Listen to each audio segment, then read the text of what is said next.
Wake up. It's time for Primal Scream.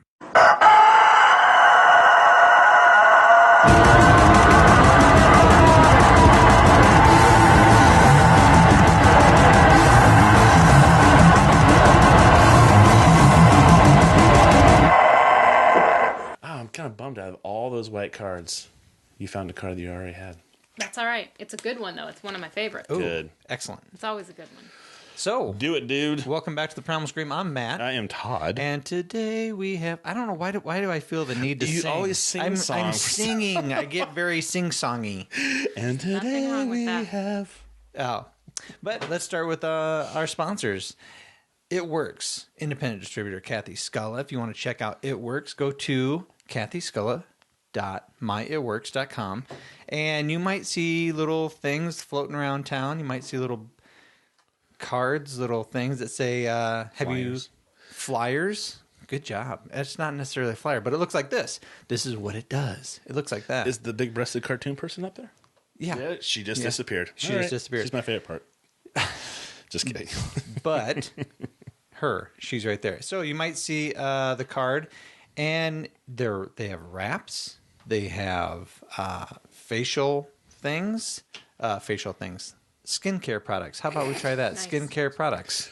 That's very good. Good switch. And they also have multivitamins, greens, healthy things that I really like. I use the greens I a love lot. the greens. My kids My kids love actually the do the greens. greens a lot too. So, or you can try any of these products, or you can try the business side of it, become a distributor, an independent distributor, and try to make a little cash on the side. Do it from home. Boom. You know what I'm saying? So check out It Works at kathysculla.myitworks.com. Another of our favorite Dramatic pause. yeah, you gotta settle it in. Okay, Ecolips. Go to ecolips.com and I just want to dump this to take this and just Wait a pour minute. it all over my body. just I gotta say something. make it Does rain. that say you can create your own lip balm? You know You it. absolutely can, Erin. Snap. This It's is a called game changer. Yeah, it's called My Ecolips. So if you click on My Ecolips on the left-hand side, And there's a billion different things you can do. Colors. It's actually- mixtures, containers, all that kind of stuff. you know what? When we said the other day that it was like 2 million or 2 billion, You it's said the other day. actually- I told yes. you it was not quite that bad.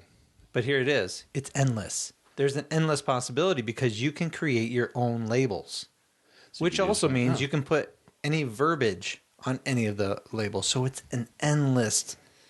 Endless. Yeah. Pick your ingredients, Enunciate. design your container, name your balm, which I don't know why Todd wanted to go with the Primal Scream anal bomb. It was terrible. That was It probably was like 4 or 5 beers in. Bag It might have balm is And already I taken. it might have been the worst. Big Balm. Yeah. Big I Balm. think that is one of the best I've heard yet. The Primal, The Primal Scream Big Balm. Oh, Oh, it's probably should you be got alter ego. Do you got a pair of big balms? No. What? Not anymore. I'm pretty average. Yeah, you two guys keep chipping away at them. So go to ecolips.com. You can just create your own lip balm, or you can try some of their other amazing lip balms like Mango Kiss. I love the Mango Kiss. Mango Kiss. Mango Kiss is awesome. That has the pomegranate in it, right? Well, you can get pomegranate, the flavor pomegranate. Oh, I thought Mango Kiss had a little bit of pomegranate. That's what gave it a little tingly. There's a bunch of different Little flavors. tingly in there. But maybe I'm wrong. It's a kiss of bliss. Oh. Lip balm with a kiss of bliss. Where does mongongo oil come from? Mongongo oil. It comes from Zambia. Zambia. Zambia? Zambia. Zambia. I was gonna say, That would be a Get good her all comic book excited. cover. Oh, alter ego zombie lip balm. There you go. Zombie man. balm. Zombie Yes. balm. Telling you, we're hooking Perfect. Steve up. He could come out with like a Halloween edition. Yeah. Candy corn scented. Halloween. I just want to chew on the tube. That'd be bad. See, and then there's all these other my stuff. God, If there's so let's say you have something wrong with your lip. Let's say you got into a scuffle with your kitty, and you got a little scratch on your lip. There's some Or your herpes flares up. Yeah. Again. There's some first aid kind of lip balm with the red cap, and it's a naturally healing, all organic lip balm. It's pretty great. I really dig my Eco Lips. We had a meeting with him this week, and he just hooks us up. He's just a wonderful guy. We had a great business meeting where he and I were hashing out some marketing ideas, and he just gave me an hour of his time, and he's a multi-millionaire CEO of an incredible company, and he gives his time freely. It's And you know pretty Where's this wonderful. company from? Is it a local company? It's here in Cedar Rapids, yeah. Shut up. And he does. We have amazing people here in We Cedar do. Rapids You know that we don't even know about. I know. Like I know. I never would have guessed that this is from Yeah. here. Well, you know Raining Rose on First Avenue? Yeah. He started the lip balm company. It grew into a larger company. He wanted to break Eco Lips off and do just their own thing. And so he sold Raining Rose, and now he does just Eco Lips. God, we have 2 lip balm conglomerates here in Cedar Rapids. That's nuts. We're the lip balm capital. if I remember, we're the kissing capital of the world. Whoa. We've got We're to a be. very Cedar affectionate Rapids, town. Iowa. Very Cedar Rapids, If you're affectionate. Iowa. looking for supple, moisturized, healthy lips, Come to you need Cedar to Rapids. come to Cedar Rapids and Amen. or Marion and Iowa. I like having you on. You should just come on as a third person. As the straight man. yeah, as a, well, we are straight eights. We are straight eights. We are straight eights. We So, can. That's a whole nother Whole story. nother story. You know what else we like? Sweet Raw Joy. Go to sweetrawjoy.com. Hold the plate up so everybody can see it. And I cut it into thirds guess, so we all guess get a what bite. Todd did? Guess what Todd did? Todd actually went out of his way. God bless your little heart. You put him there. I can't say I went out of my way, but I do want to give. Well, you want did to get promote it, right? Lori's product. Yeah, Yeah. I have a meeting with her tomorrow, and this is 2 of the basic things that she offers, which is a chocolate truffle, and God damn it, what's the other one called? Can you Let me pull go up to Sweet Raw let me Joy go and to just see what it is? sweetrawjoy.com. Desserts to live for. I love that little catchphrase there. Desserts Yes. to live for. Absolutely. That's great. Lemon meringue, lemon cheesecake, Mini lemon cheesecake Lemon, yeah, with yes. the raspberry Mini lemon? ribbon. There you go. Oh, yeah, lemon That's cheesecake. what that is. A little right? raspberry lemon. I'm beside myself because I And was the mini it triple was fun to chocolate walk into truffle. Hy-Vee and I'm like going, oh gosh, where would this stuff be? And it's in their health organic frozen food section, and there it is, big label on it, made in Iowa. Nice. Very cool. Cedar Rapids, Iowa, or just near This here? is lemon cheesecake with raspberry ribbon. So she just said. She read the screen He's before you taking- did. No, it's good taking job. a second to catch up. Long, It's a you know delay. what? Todd, take over for a second. Mr. Matt had to work overtime Extra. today, and He's he's going put on. in 12 hours already, and now he's here blessing us with Now his... he's got to put up with our crap.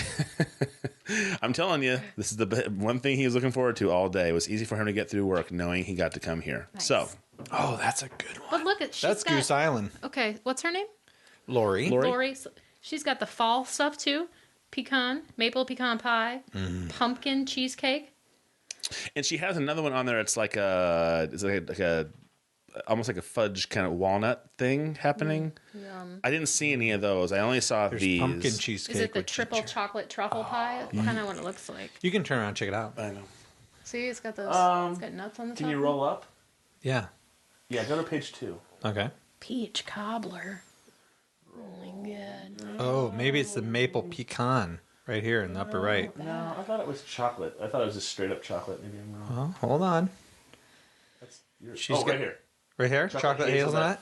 Feed your joy fudge. Oh fudge. That's what I want. I'm a huge fudge person. I just God love it. bless your heart, Lori. I go. There it is. There's little pieces of it cut up there on the bottom. Oh, right here? Yeah. That. She's going to bring some samples for us tomorrow when I meet her. It's at Brewhemia in Newbo Market. Brewhemia, shout out because Steve owns that as well. But she's going to give us some samples. And the fudge, I love fudge. I make my way down to the Cedar Rapids Farmers Market every Saturday in the summertime just to buy fudge from this one guy who makes just tremendous fudge. And his caramel apples are something to be said. Oh, I love caramel apples. Me too. Do you eat caramel apple on the stick or do you cut it up? On the fucking stick. I don't go puss. No, I mean, but it's hard to. I got a big mouth. schnoz. I got a schnoz, and so I hit it. So I cut my cut it apples up, and so it's easier for me to eat. That's easier to share that way. So It if I is. get something and like my husband gets a different kind of apple and we want to share them, then you gotta cut them up.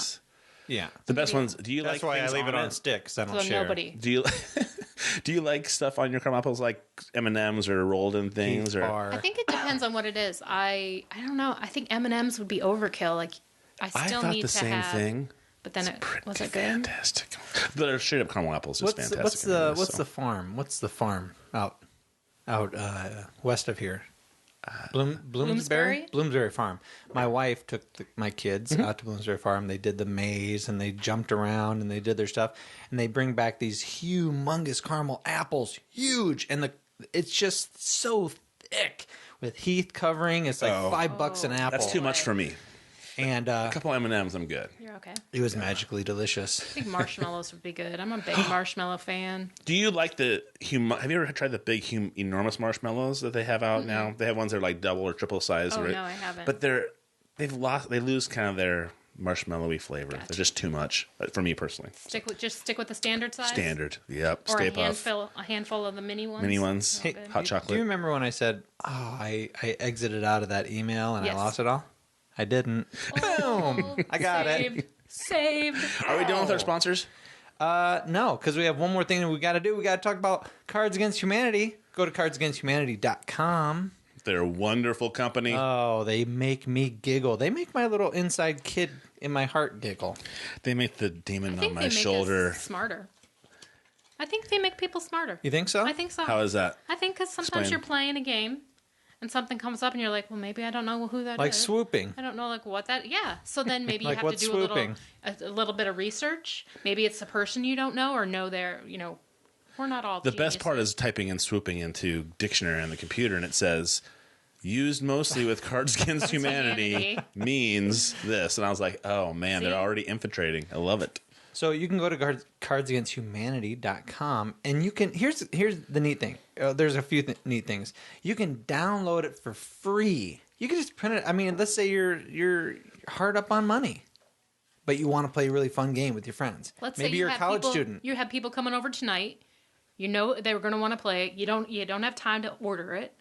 You have a whole bunch of card stock left over from the last time you made greeting cards, and you want to print some cards out on it. Yeah. Or 3x5s, big Yeah. pack of 3x5s. Yeah. And then you got to Boom. get your wife to get her scrapbooking paper cutter out, and she'll cut the paper up for you. See?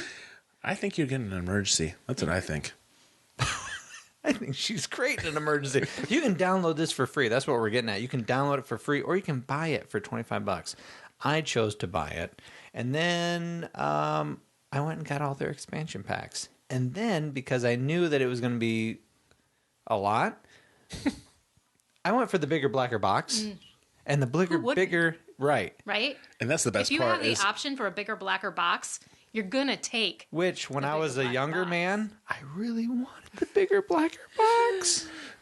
Just one time. It was just a fantasy. It was a time in my life I don't want to talk about anymore. But I also got Cards Against Humanity, the Holiday Edition, which we're not going to play tonight. we're going to wait until holidays. Yeah. Closer We to gotta the say holidays. should. Closer to the that. holidays. I did kind of But- peek Hey, at I was them. going to ask you, did we do a podcast around Christmas time last year? We must have. Did we do like any holiday themed podcast? I thought we did. Man, last year's a blur. That's probably why. It could be a blur. Probably something about your jingle bells. Oh, yeah. Something. My chestnuts near the Yep. fire. Yeah. I'm sure I it think was- we both dressed up like elves, but we only wore Speedos. I was going to say only the hats. I'll have to switch out. Only the I will hats. totally switch out my baseball We had cap hats? for a Santa hat. I'll be happy. We had hats and we had earmuffs. And that was it. Now, don't Ew. forget Cards Against Humanity that you can create your own cards. Oh, yeah. So if you have have you done that inside yet? jokes, I haven't. No. Oh. Not. We not haven't that either. creative. But man, if you had inside jokes about stuff, oh yeah. Oh, make yeah. it you could really make it like Totally your personalize own. Especially your if you're playing own with your game. family.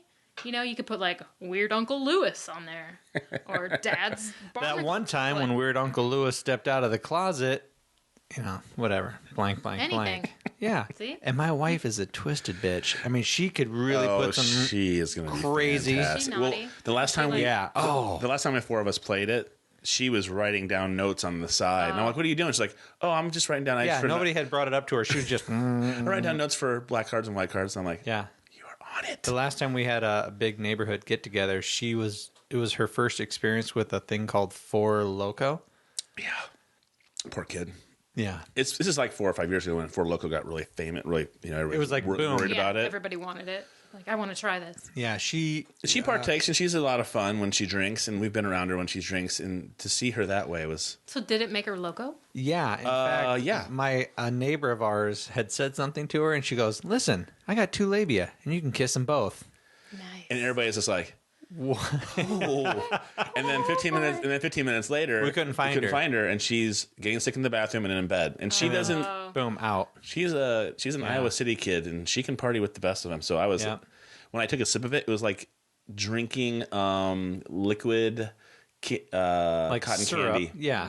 It was like syrup, and I could not make your tummy imagine. sick. You know, they say the sugar and the alcohol is what gives you a bad headache. I could not imagine the hangover from Four Loko if it's that sugary on top of the alcohol. So is it like you go to a snow cone place, but instead of getting the syrup on the snow cone, you just... There you go. Yes. Oh, that's exactly what it was like. just But like carbonated and lots of booze in boy. it. Yep. And if you think Cards Against Humanity is awesome, you should go to their website, because at the bottom they have your dumb questions.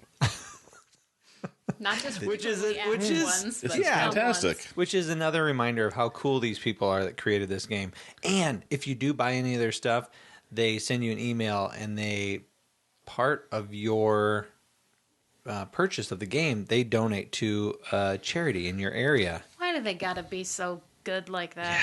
They're making the rest of us look bad. I know it. They are.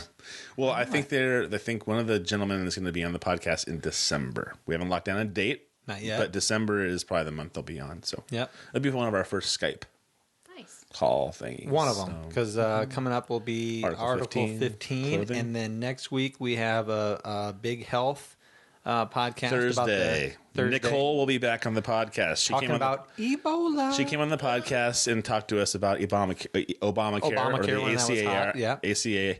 Yeah, she hates it when we call it Obama. Yeah, she doesn't like it, and so we had a lot of downloads from that. People were very interested. Now she is flipping out about the anarchy over Ebola. So she's gonna set the record So straight. she is going to set the record straight. She's somebody in the know. Yes. She's somebody in the know, and she's going to set the record straight about a lot of things. So It'll be fun. that's awesome. And Hey, you'll be checking for testicular cancer at the same time. I do that Amen. on the regular. Right. Anyway, But you'll be checking each other for testicular Nope, cancer.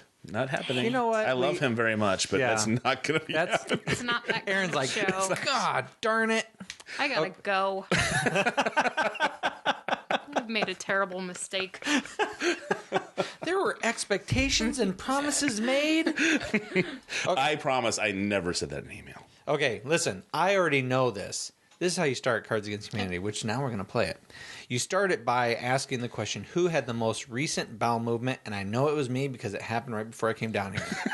So I'm not even... Giving We're you not, that one. Okay. Yeah, we're not Got going to it. go into this. So I'm going to read a black card first. And what happens is you deal out... The traditional way to play Cards Against Humanity is you deal out 10 white cards. But there's a lot of different ways to play Cards Against Humanity. If I pulled out the bigger, blacker box, there's the rules or whatever. But And we don't have to do that tonight. we don't. But just so you know, there's a lot of different ways to play Cards Against Humanity. pretty And so neat. if you get kind of bored, which I don't see how you could, playing the traditional way, maybe it's like missionary sex. And you just want to change Spice things it up a up? little bit. Yeah, you want to wear a costume. You want to ask somebody to spank you. You want to put a ball gag in your mouth. Whatever.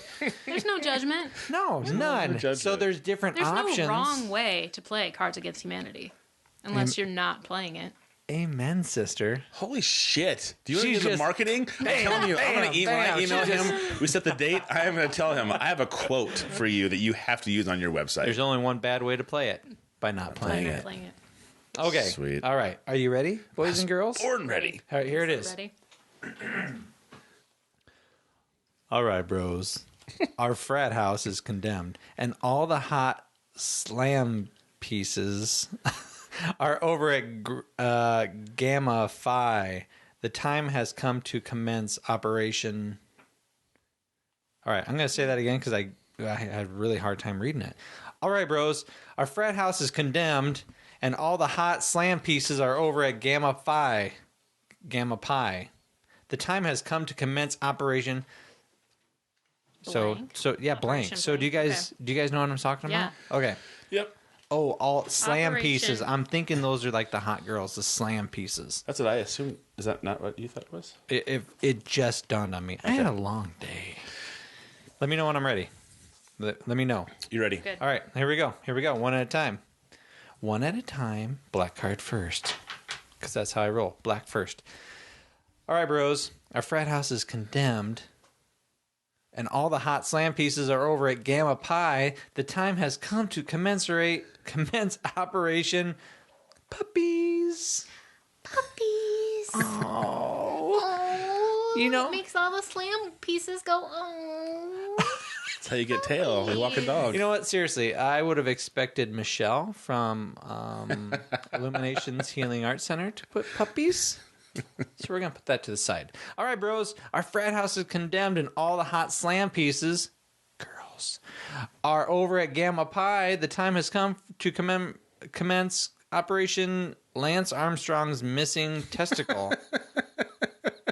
Do you feel like he had two duds? Crickets. We're looking crickets. for it. Crickets for both. Lance I Armstrong's don't know. missing testicle. Okay, this is what I'm going to base my judgment on. Which would get me the craziest tail that night? Puppies. I'm going to go with puppies. Thank I you. wouldn't have thought puppies. But see, you said puppies. It has an It has an exclamation exclamation point point. on I it. saw- Puppies! Thank you. Like, you're saying puppies like puppies, motherfucker. Operation Puppies. All right, That's whose is much this? funnier. Whose It's is this? mine. Okay. Take it. I don't mind being compared to Michelle. Thank you very much. She's great. Wonderful person. All right. Here we go. Oh, it's a twofer. My favorite. Sweet. And by the way, we don't deal out any new cards. Okay. This is what a twofer looks like. Get two answers. We never did find blank, but along the way, we sure learned a lot about blank. Okay, now listen. Okay. This is the way Todd is going to read them. So Okay. the first blank card goes on top.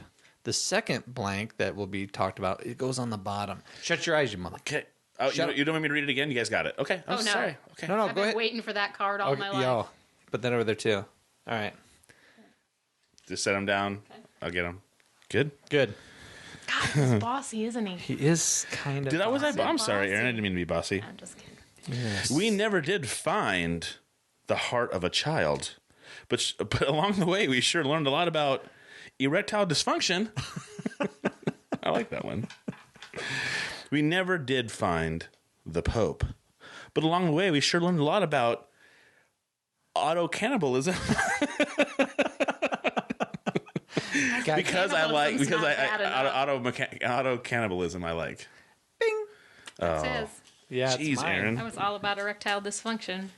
That's And the that's heart- not that's just not The something heart guys. of a child. Oh, I should. Yeah, that's a good point. You gotta know your audience, Aaron.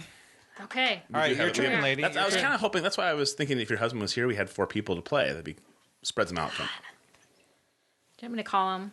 Good. Plus, if he's willing to wear a Speedo, Ugh. he's on anytime. Oh, Wait a anytime? second. Whoa. Anytime a guy says something like that about your husband, your initial response should not be, whoa. It was more like that's a hard sell. It would be hard to get him to. Yeah, it'd be okay. like, oh. Okay. I'd have to call in like every favor. It'd be fun to do a Speedo edition of the podcast. Where everyone wears a Speedo? That kind of? We might have to set up the cameras differently so it's just headshots. No, trust us. We're in Speedos. Why would we lie about that? Why Yeah. would we? We're totally comfortable. Okay, right. here we go. Okay, Here we go. here. This is the prime of my life. I'm young, hot, and full of. Oh, wow.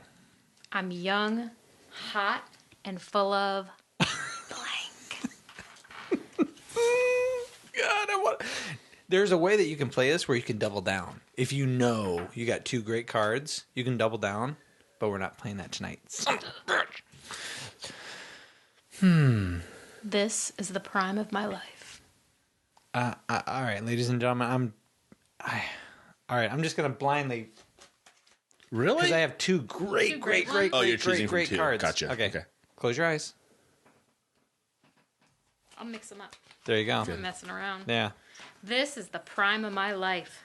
I'm young, hot, and full of unfathomable stupidity. I like that one. That's good. That's real good. I resemble that.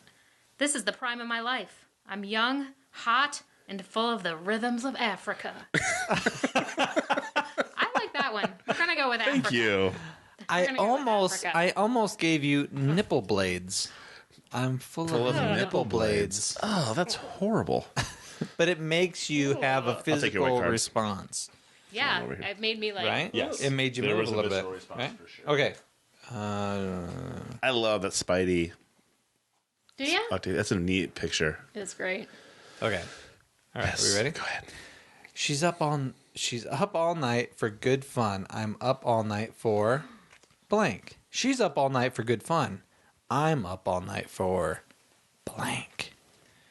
If I get crappy cards, this is a beautiful setup. Let me know when I'm ready. Ready? Good? Yep. We good? All right, here we go. She's up all night for good fun. I'm up all night for ethnic cleansing. This is really the only game that you can play that you could say that and laugh. Mm-hmm. Okay. She's up all night for good fun. I'm up all night for bioengineered assault turtles with acid breath. Now, I'm going to go with the bioengineered assault turtles with acid good. breath because my daughter loves Teenage Mutant Ninja Turtles. Yes, she does. So I'm going to go with that. Who Does she put really? the... That was mine. Oh, yeah. She She's a loves hot them. turtle fan. They just painted her room like Purple. deep purple with green shades. Wow. Because you Does know she what? know does she It's know just purple. each turtle, like the colors? Yes. Oh, yeah. Oh, yeah. I And she's don't. got a little Terrible. Leo doll that she sleeps with. And it's I love this show called Epic Inc. It's on, I think, TLC or something like that. And I think they're somewhere in Oregon. But they, Area 51 tattoo is what they're called.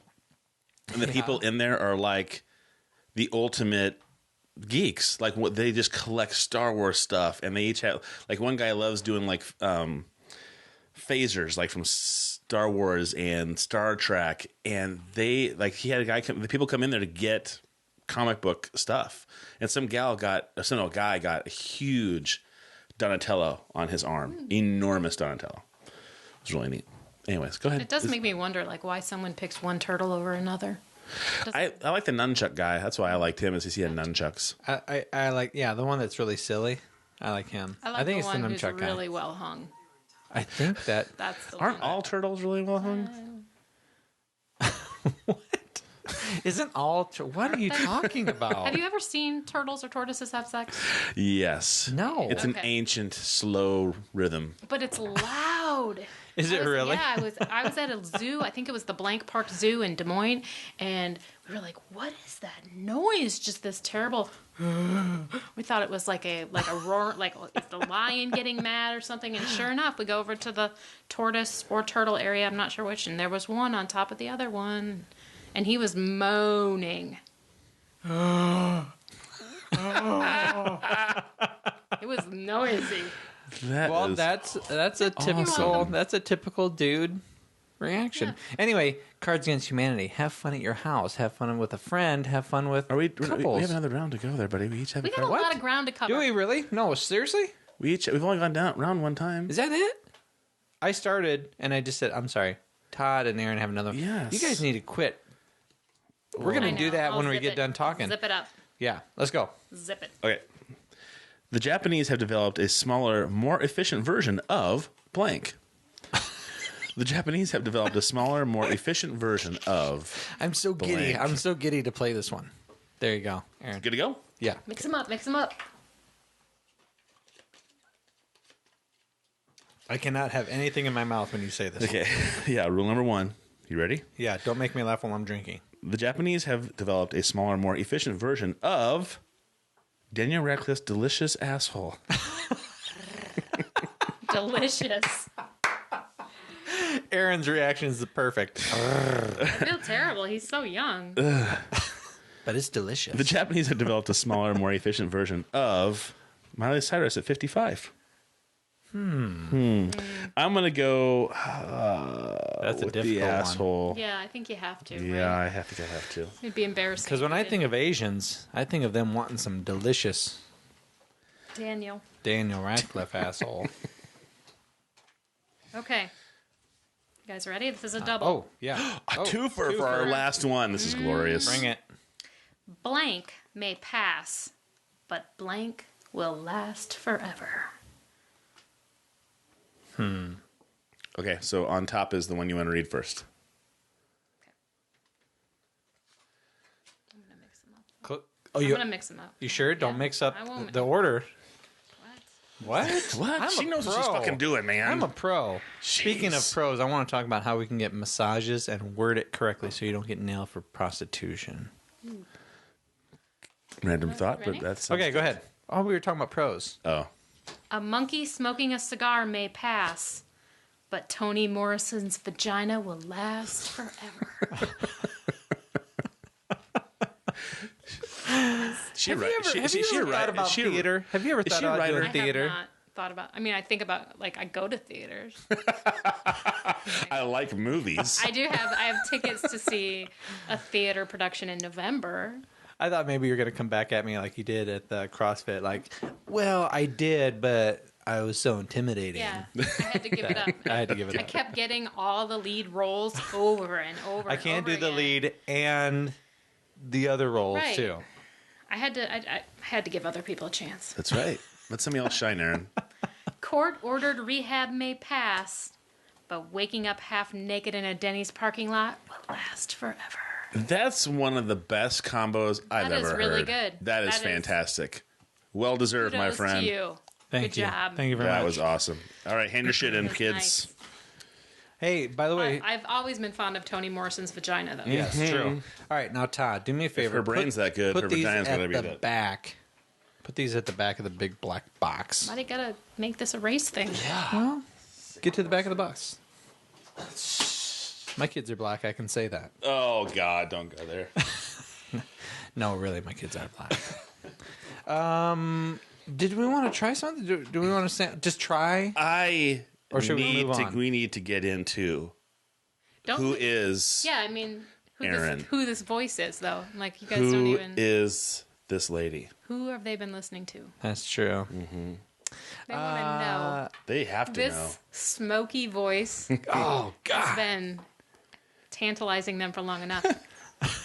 Where have you? This is a good. This would be a good intro. You're obviously very funny, self-deprecating, and have a good wit about you. Where do you think that comes from? Is that part of your personality your whole life, or you know? All right, That's a defense mechanism. You know Is what? that what I was gonna can say? Is stop that you what right it'd be? there? Can I stop you right there? Why? Because you said this is going to be a good intro. That was not that good. Why not? I'm just fucking. Oh, you're such a dick.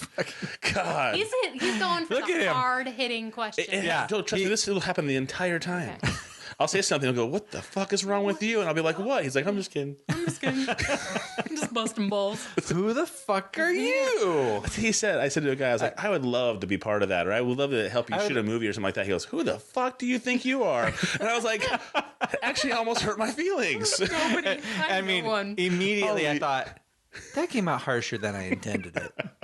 Again, you're lucky we're friends.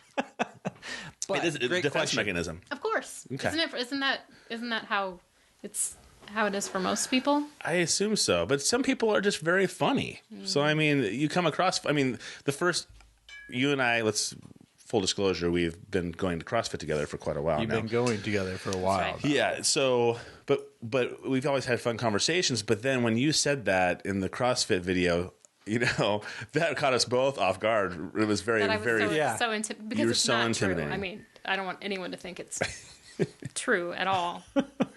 I am the least intimidating. So what CrossFit kind of person. what's wrong with you that you had to have a defense mechanism? What did you get teased for? What Was it a seems to be the school issue, thing? Aaron? Was it a school What is it? thing? I gotta think about this. How do I want to word this? Mine was bowling. That's easy. Was it? it? senior- Oh yeah, Was mine it? was bowling like crazy. I moved school. I probably had 8 to 9 schools in my Did you say career. bowling? Bowling. Bullying. You thought he meant like. I was like, striking are you that pins? shitty of a bowler? Yeah, I have Oh my such God, bad bowling skills. They terrible really bowler. give me a hard time. I thought maybe you were with your friends. You suck. You went to go bowl. You hit yourself. You fell down. The ball went to a couple other lanes. I did hit the runway one time and slipped halfway down it because I didn't know it was oily. But Anyways, bullying. Yeah, so Bullying. I changed schools a lot.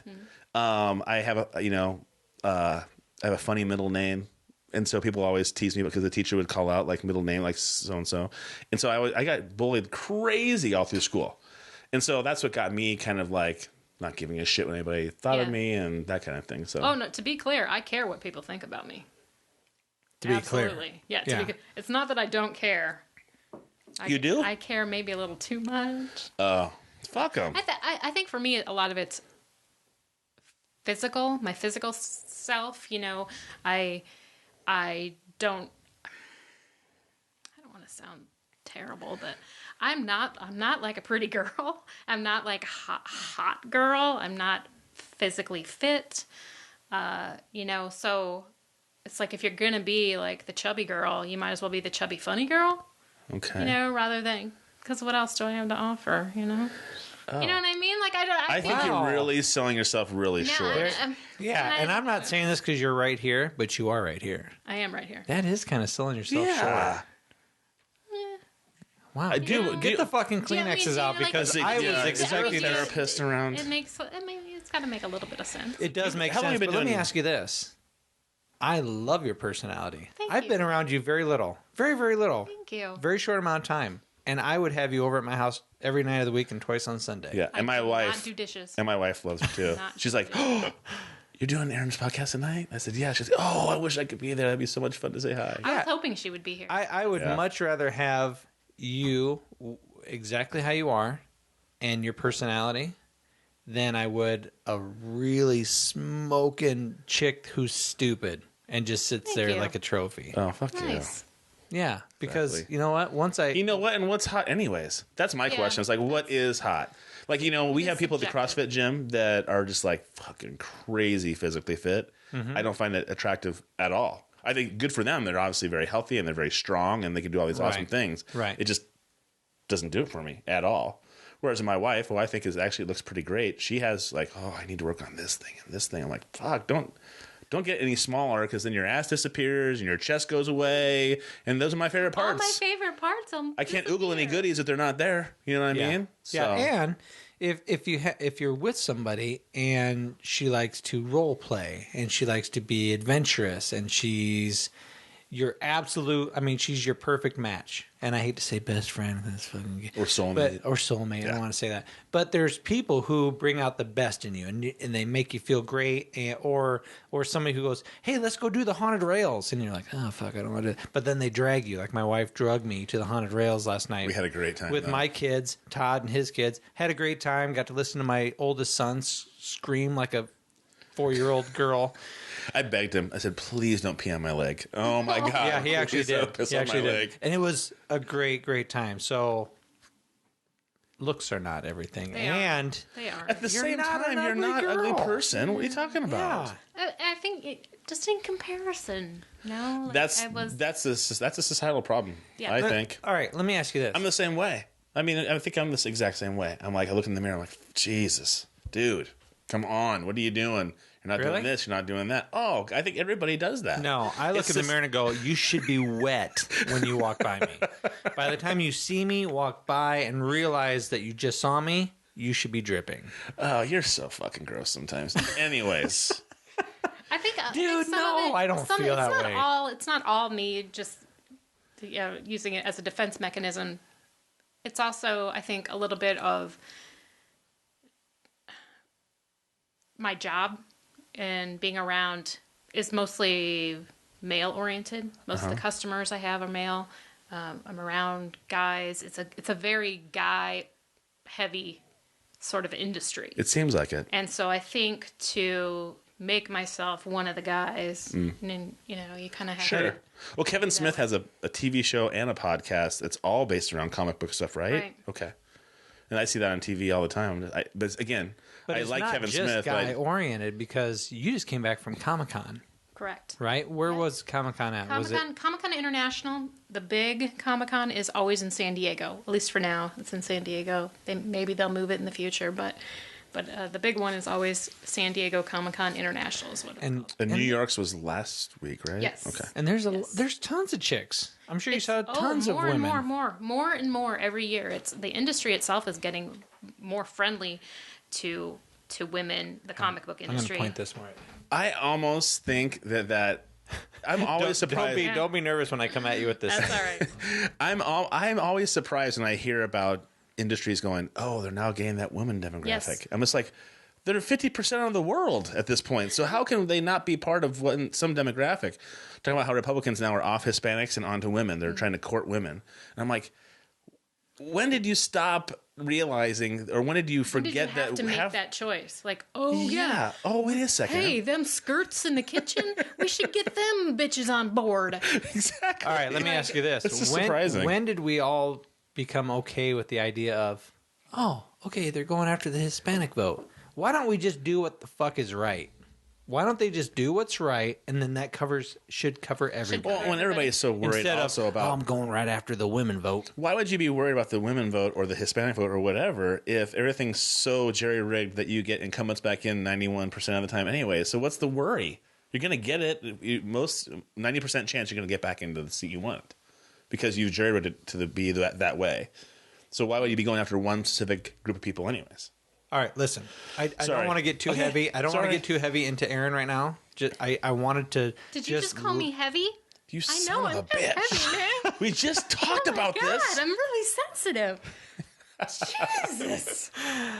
I was going to say I wanted to lightly Like- manhandle her and then move into some current events because we got to get in current events. Yes. Also, Yeah, we do. I love We do. current events. So we're going to do a little thing. I'm going to walk back a statement that I made a few podcasts ago that Matt and I got into a very dark place on the podcast. Every podcast we very dark. we'd have 15, 20 minutes of us just fucking bitching. Railing. And upset about all this shit. And then we're so tired of it. There has to be good news. And so we started doing just good news. And then we started realizing that maybe we need to have like 5 minutes each of talking about something that's kind of bothering us to get it off our chest. hey, it's and the then primal scream for a reason. Exactly. And then we can move on to good things. So you want to go first? You want me to No, go you first? go first. Here's the thing that drives me Matt's 5 minutes. There you go. fucking crazy. Here's Matt's rant. The thing that touches me, that drives me freaking crazy, and I know a lot of people out there are gonna feel the same way. When you hear this at work, it makes me insane. All injuries are preventable. Management is responsible to prevent all injuries. Motherfucker, accidents happen. And injuries happen because accidents happen. And accidents, by definition, cannot be preventable. They're an accident. It happened. You're a human being. You cannot make everyone a robot. Shit is going to happen. You're going to slip on ice. And yeah, maybe you should have put down some salt. But as human beings, you're going to wake up What one if you morning slip and and fall while you're putting the salt down? Yeah. There's way too many factors that can be taken into account for why any certain one action happens. And every morning when they beat this into my skull at morning briefing at my normal job, which just sucks the life and soul out of me, they say this. They regurgitate all these safety things. And hey, make sure you use STAR, stop, think, act, review. Make sure you're using your human performance tools. Get. Shut the fuck up. That's number one. That's my number one thing that drives me crazy. That was a minute 30 seconds. Number two, not holding individuals accountable. So when one person fucks up, they make a mistake, that one person should be dealt with in whatever manner. But that doesn't happen anymore in corporate life. What happens is there's a shotgun blast. One person fucks up and boo! Procedures change, and everybody is addressed like they're all fuck-ups. So there's certain people that I work with who've been at this job, this particular position for 30 years, and they're being addressed as if they just got hired. And whole procedural things change, and you start looking like a douchebag. so one person shits their pants and everybody has to wear diapers now? Yes, that Great is example. Not good. Especially Perfect. people who've been there 30 years. Yes, and so you have these. Like I work with this. I work the one person that really sticks out in my mind is this wonderful, beautiful, People at your work listen to kind-hearted this. soul. This woman, and she does nothing wrong. She's always helpful. She's never a slacker. She's always positive, and she never swears. She's like a grandmotherly figure, and she has to stand there and listen to. All right, guys, we had to remove all the trash cans out of these places because we found too many piss bottles in the trash cans. So thanks to those individuals who can't control that. And also, we had to remove all the dehumidifiers because people stopped pissing in the trash cans and started pissing in the dehumidifiers.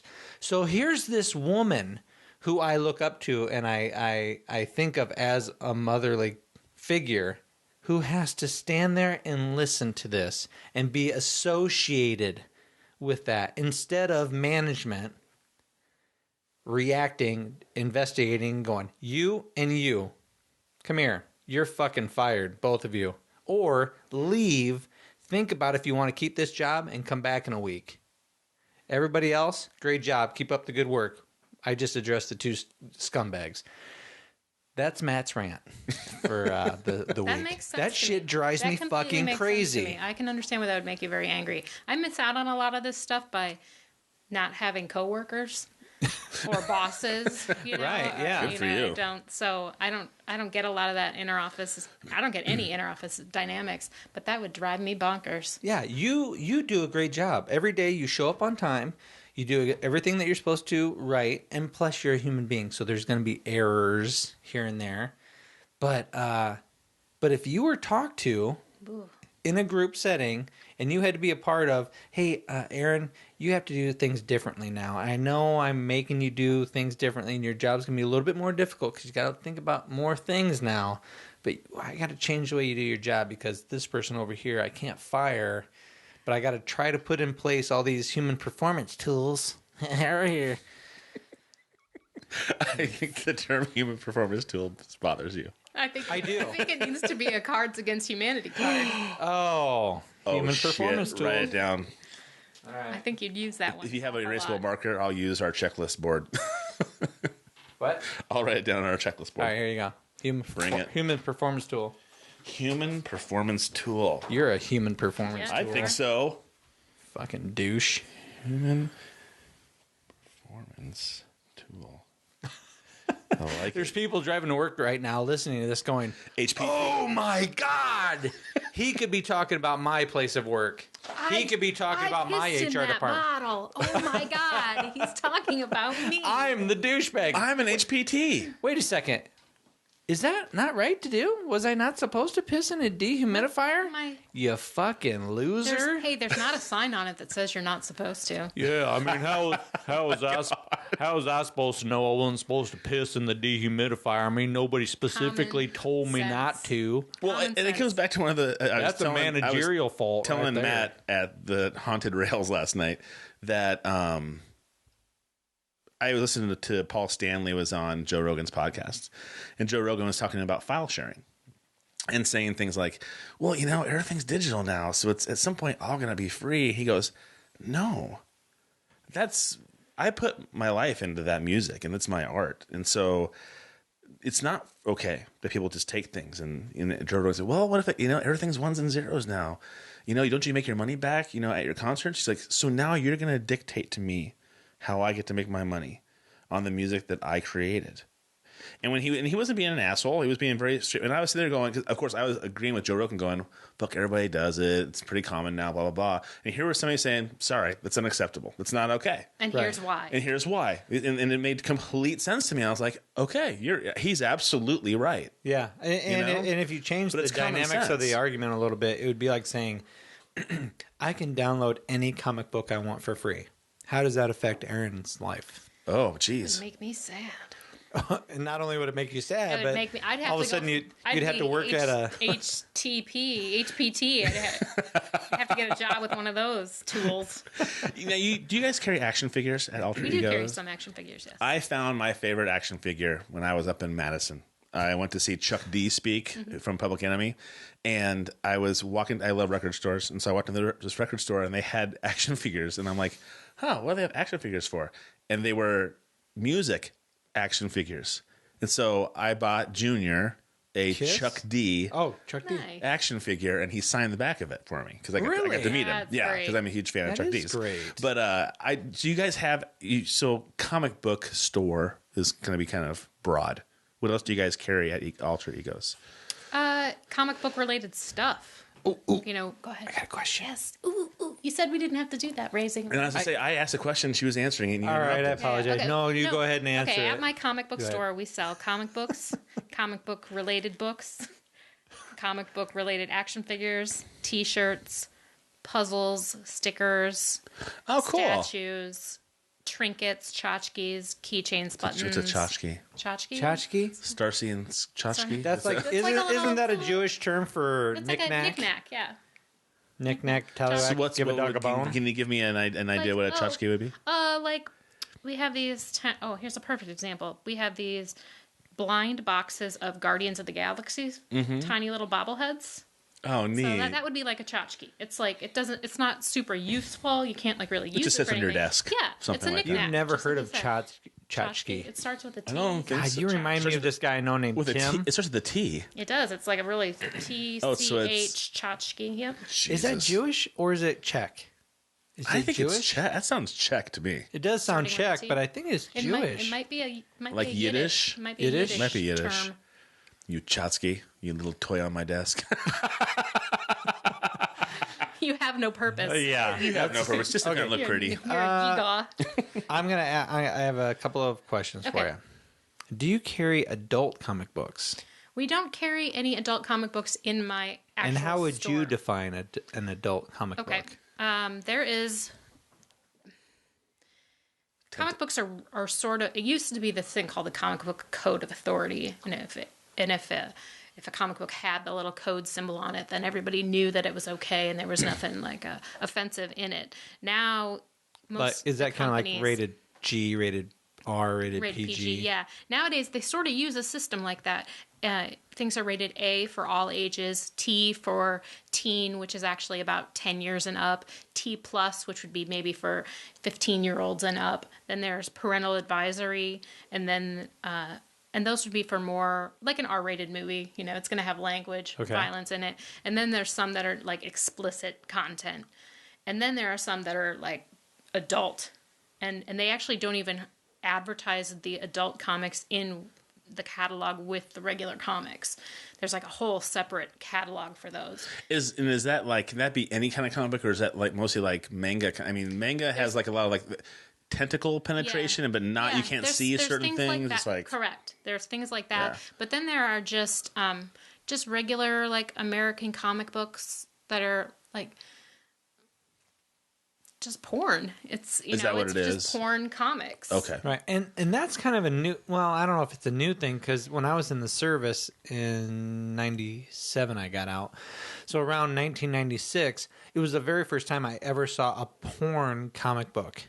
Was in 1996. It looked just like a regular comic book, but it had like adult Yeah. scenes in it. Was Yeah, there a yeah, story? yeah. Was there a plot to the comic It's book? mostly just for titillation. I mean, Yeah, that's I mean, that's like all it's it's gonna for. have- I didn't read yeah. it. Oh, it's not I a didn't story. read it. No. I It's like looked a at- porn movie. So there's nothing to look Yeah, at. Or I listen kind of to. looked There's at it no like I plot. looked at like a Penthouse or Okay. a Playboy. So we actually I can get that stuff, and I've had customers who have ordered that stuff before, but there's not really a good place in our store to display that, and that also that Yeah. kind of stuff isn't having that kind of stuff isn't the sort of voice I want to put out there. Sure. So Yeah. we Well, definitely can. part of get- me But I thinks mean, that you have that, but you also have like graphic novels, right? And that's a new thing too. Graphic novels. When did graphic novels start to kind of come out? There's two different things. There's something called like a trade paperback or a hardcover, and then there's graphic novel. The distinction is that a trade paperback or a hardcover collection is something that had been previously serialized. So that came out as a single issue, a $2.99 or $3.99 comic book. Issue number 1 through 5 might be all collected into a trade paperback. A graphic novel is something that is specifically made for that format. It didn't come out previously as a serialized issues. It's like a standalone beginning, middle, end of a story. Okay. And that is becoming a lot more popular. They've always done trade paperback and hardcover collections, but having a novel that is illustrated and formatted like a comic book, that's become more popular in the last And decade. isn't The Walking Dead was more the one that's a conglomeration of? Yeah, The Walking Dead started out as individual comic books. Over 10 years ago, I believe it started. Holy and cow, I didn't know it that is long. up to issue number 133, I think, is the one that... Have you read those? Are they pretty good? I have read a lot of them. I'm not current on it. But what they did with those is they would gather an entire story arc, so it'd be about 6 issues worth of material, and put it into a paperback book. And now there are 21 of those paperback books. Each one is an arc of a story. That's kind of neat. It's a great way to get people to read that stuff, to read those books, that it's almost impossible to go backwards and find those issues affordably. If you went on eBay right now and tried to get like Walking Dead #2, Walking Dead #1, I mean, you'd be paying upwards of like $500, $800 for those individual single issues. So it's like Spider-Man 1. It's going to be like that kind of stuff. It's just like that kind of stuff. Well, I think that, excuse me, I was thinking the other day would have been a great graphic novel would be Stephen King's The Gunslinger series. Oh, well, they have that. Do they really? I shit you not. They've been doing it they've got many, many volumes. They started with the right at the very beginning. Really? And you can get, they came out in individual. His books are so visceral. He writes in so much detail that I almost think it would be a really, I'm sorry, a lack of a word, an easy way of doing a comic book because you could just get the dialogue. Yeah, the material's already there. You could just put dialogue on top of pictures and you got it. Yep. That'd be kind of cool. Yeah, those came out as individual single issues, and then those were compiled into collections as well. Wow, and how many of those are? Do you know off the top of your head? 5, 6, 100? maybe even more. No, not 500, 600. No, 5 or 6 volumes. I'm 43. I don't have enough time in my life to fit. Now, would you say the Walking Dead comic books are appropriate for? No. 10 or 11 or 12 years? No. Before you even threw out an age. They are. First of all, they are black and white comic books, which can sometimes turn people off. So when you pick up the comic book and you look at it, you might think, oh, it's black and white. It's not going to be too grisly. It's absolutely grisly. There's a lot of language. I mean, would you let a 12-year-old watch the show? No. You would be surprised how many of my kids have seen that show. It's unbelievable. I wouldn't be surprised because I have parents of 10-year-olds that bring the 10-year-olds and buy the 10-year-olds comics, and I will tell them, I will straight up say to them, this is not appropriate for a 10-year-old, and they're like, oh, they have a very high reading level. It's like, it's not about the reading level. It's about the content. So please don't come back at me and be all mad when you're when your son is like the Dark Tower comics. I'm totally going to read these because I've read the Gunslinger series once through and part of it a couple times, and Junior would love it. That is a perfect. Well, to answer your other question, no, I wouldn't recommend the Walking Dead to anyone maybe under a junior or a senior. Okay. When the TV show is appropriate, that's about when the book is appropriate. I don't think the TV show is appropriate, but they don't coincide. They do. Well, they do. I mean, the show followed the book. Things happened in the show that are a little bit different. There are characters in the show that aren't in the book.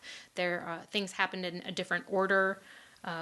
Characters meet their demise in a different, maybe sooner or later. But in general, the show does follow the pace of the book. And that's because Robert Kirkman, who wrote the book, is helping write the show. Yeah, he's and if you read a lot of blogs online and some Instagram stuff, people are always saying they're looking forward to the next series because it'll have pieces in it that they are familiar with. The great thing about it is there's enough in the book that if you only watch the show, you can enjoy the book. And there's enough in the show that if you've only read the books, you would enjoy the show. The show also. They don't exclude either one of them. Have you watched the show pretty religiously? Yeah. I love the show. And everybody's like, oh, season this was this, or the season that was that. And I was like, well, to do that kind of stuff. You gotta, I mean, my dad does it all the time. He's like, oh, I didn't like this because of this. I was like, you are supposed to kind of suspend reality when you go see a movie, right? It's not supposed to be everything has to fit all the time. If I see a guy wearing blue jeans that they didn't have in the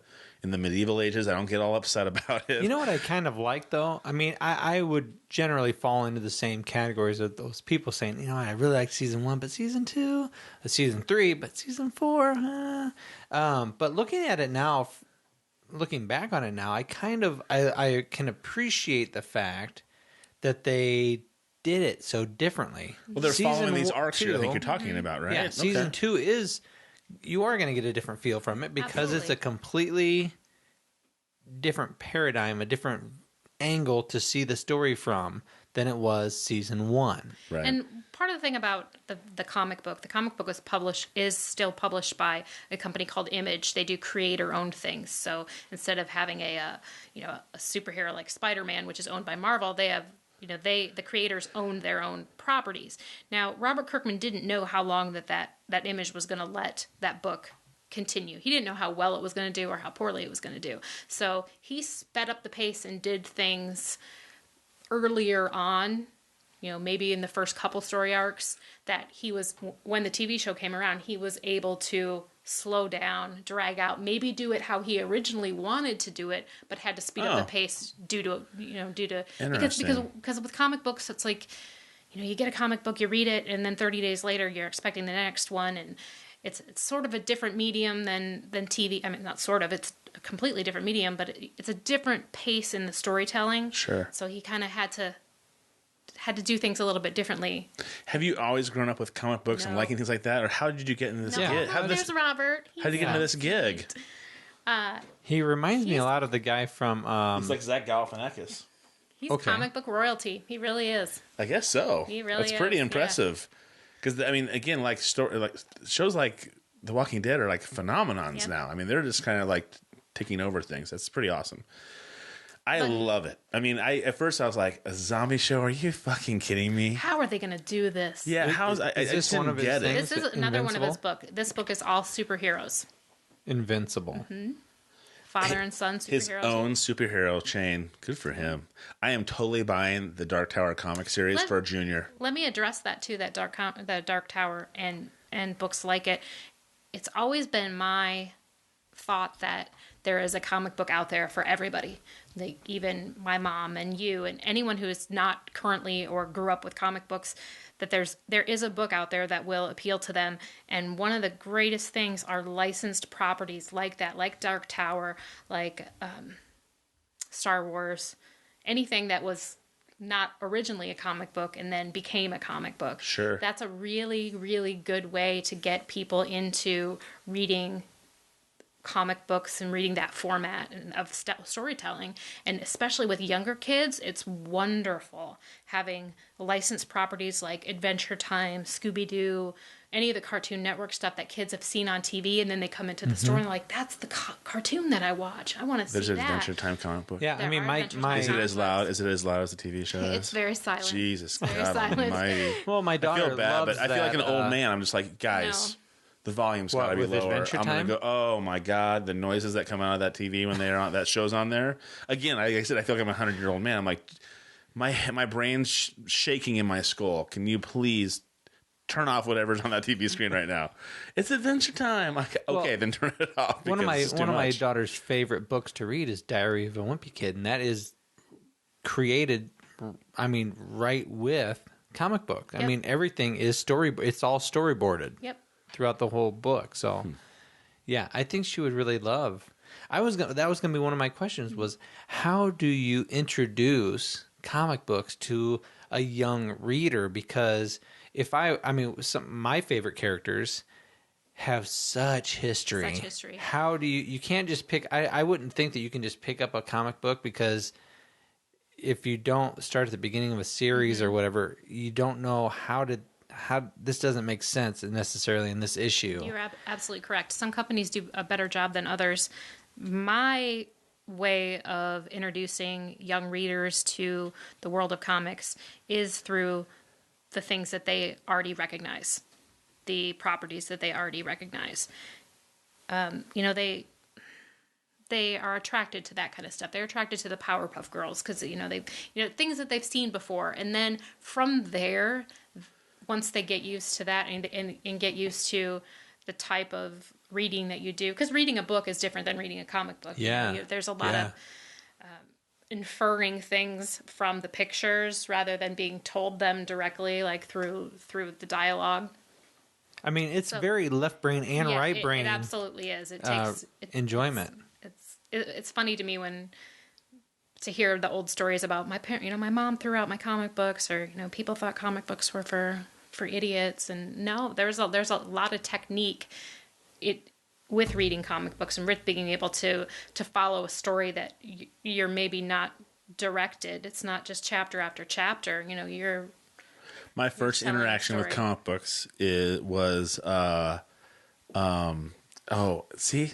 Fuck. I looked at your face and it went right out of my head. Mesmerizing. What was the movie with the vampires in California? Buffy? Lost Boys. Lost Boys, thank you. And it was shot on the Santa Cruz Beach boardwalk, which I spent a lot of my childhood at. And so when that movie came out, there's all kinds of stuff on the boardwalk talking about it.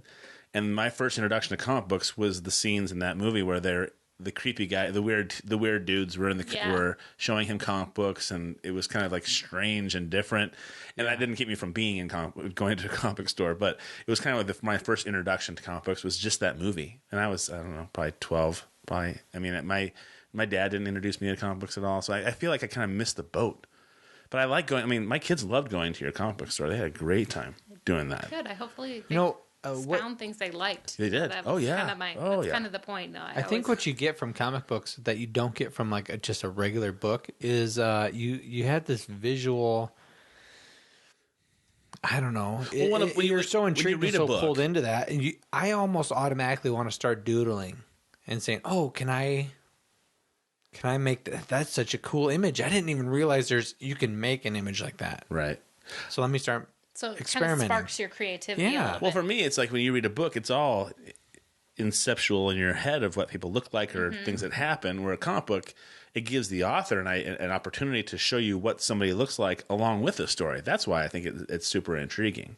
Because you watch a movie, you're like, oh, that doesn't look like the guy I thought I did. You know, that character looks different. You Are know? these the Dark Tower comics? That's them. Those are the collected graphic novels. So Graphic like it'll novels. be the Fall of Gilead is going to have like all 5 or 6 issues that they did on that story and Gunslinger. Okay. And The Walking Dead issue 133 preview is coming out. And is Skybound, is that his company? Yep, that's Robert Kirkman's. It's an imprint that he owns, but the books are published by Image Comics. Okay. So But he's got to be. Skybound's kind Is of he just a gazillionaire? Probably. Holy at this point. mackerel. But still, like as humble can be. Did you meet him at Comicon? I've met him several times. Oh, cool. I did run into him this past year. He's like, hey, Erin, how you doing? Alter ego, I know about you. You're the shit. I did ask him for a photo, so I did get a picture with him. Oh, That's cool. cool. I'd love to do that. Oh, Is it? can we Is have a that? picture? What's weird I about can't wait to go to Comic-Con. Me I can't either. wait to check it out. We're and gonna go to Dragon Con Alright. with Oh. Aaron Bunce, who wrote this book, How a friend of mine. exciting. He's already building his costumes. Dragon Con is big on cosplay, so I hope you guys are. That doesn't A do little anything. something. It doesn't do You anything gotta- for me. Sorry, guys. What, You can dressing up? Yeah, you can dress up all you want. I love Halloween. I love I know. dressing up. Go for it. It's not my thing. In So fact, that's cool. one of his characters was written with me in mind. I work with him, and It's that chromosome deficient kind of creature thing. you're right? a jackass. Okay. No, it's not that. Cruel. It's really not. So It's really cruel. not. But Hey, I gotta take my chances to jab him when I can Yeah. because I'm usually pretty nice. He took he took 2 of my kids' first names and he threw them together and made one of the main characters that name. So Amalik, Amaya, and Malik. Amalik. Very That's nice. one of the main characters in that book. So fucking badass. But we're gonna go down to Dragon Con with him. We are. Is that down in Georgia? Yes. Are you guys going to podcast from? We We're are. going to do that Yeah, so that we can good. write it Yeah. off. But it's also going to be fun just to kind of walk around and interview people and God, see you what's guys are gonna going have on. Such a good time. What's now like? What kind of caught me off guard about Comic-Con was Breaking Bad. Mm-hmm. That's not anything to do with Comic books. comic books. It's just a Right. TV show. But it must be And along the that- veins of like Star Wars, though, right? That's part of the evolution of Comic-Con that's happened within the last 9 or 10 years. Are you happy about that? You cool with that? I'm fine with it. It's provided many like fun entertainment opportunities out in Comic-Con. But yeah, Comic-Con, there are comics at Comic-Con. There are comic creators at Comic-Con. You can buy comics. You can hear about comics. You can learn about comics. But it's just a piece of the pie of the Comic-Con pie. And when I talk about Comic-Con, I'm usually talking about San Diego Comic-Con since that's the biggest one. What the television companies and the movie companies have realized is that their comic book people are more interested in more things than just comic books. So that once they figured out these kind of shows appeal to comic book fans, What assholes? you know, these kind of video games appeal, these Seriously. kind of movies. What are you talking about? These people that like go, oh, these geeky comic book people. Oh, they Listen. like other things they too. like other things You're How nice. It's probably old white dudes who are like, okay, this is all I'm looking at. Oh, there's a whole market that I'm not looking at. My wife got me this newfangled thing that I don't know how to use when I call Now, people. one of the really hot things about Comicon is the cosplay. It is. And what you can see on the screen right now is a ton of really hot chicks that dress up in all different types of garb. And for cosplay, you're talking video games, you're talking comic book characters, you're talking movie characters, Internet sci-fi, internet memes. People dress up like internet, like a grumpy cat, you know, any like internet meme, like people will like any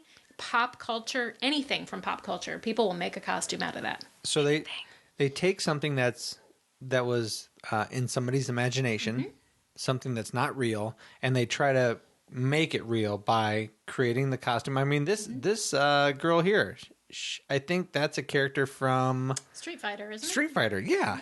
I'm always caught off guard by the actors, like Andrew Lincoln. I saw him in Love Actually, one of my favorite movies of all time.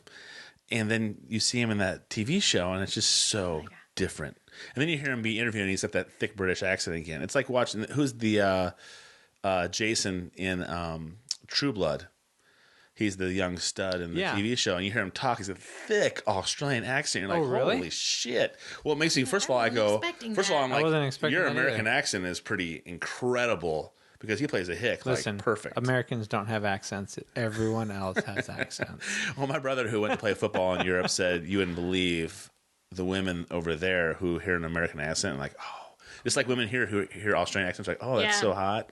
Same thing. American accents in Australia are pretty hot. So, guys' weekend overseas. Is that what you're saying? Yeah, the Primal Scream, Australia.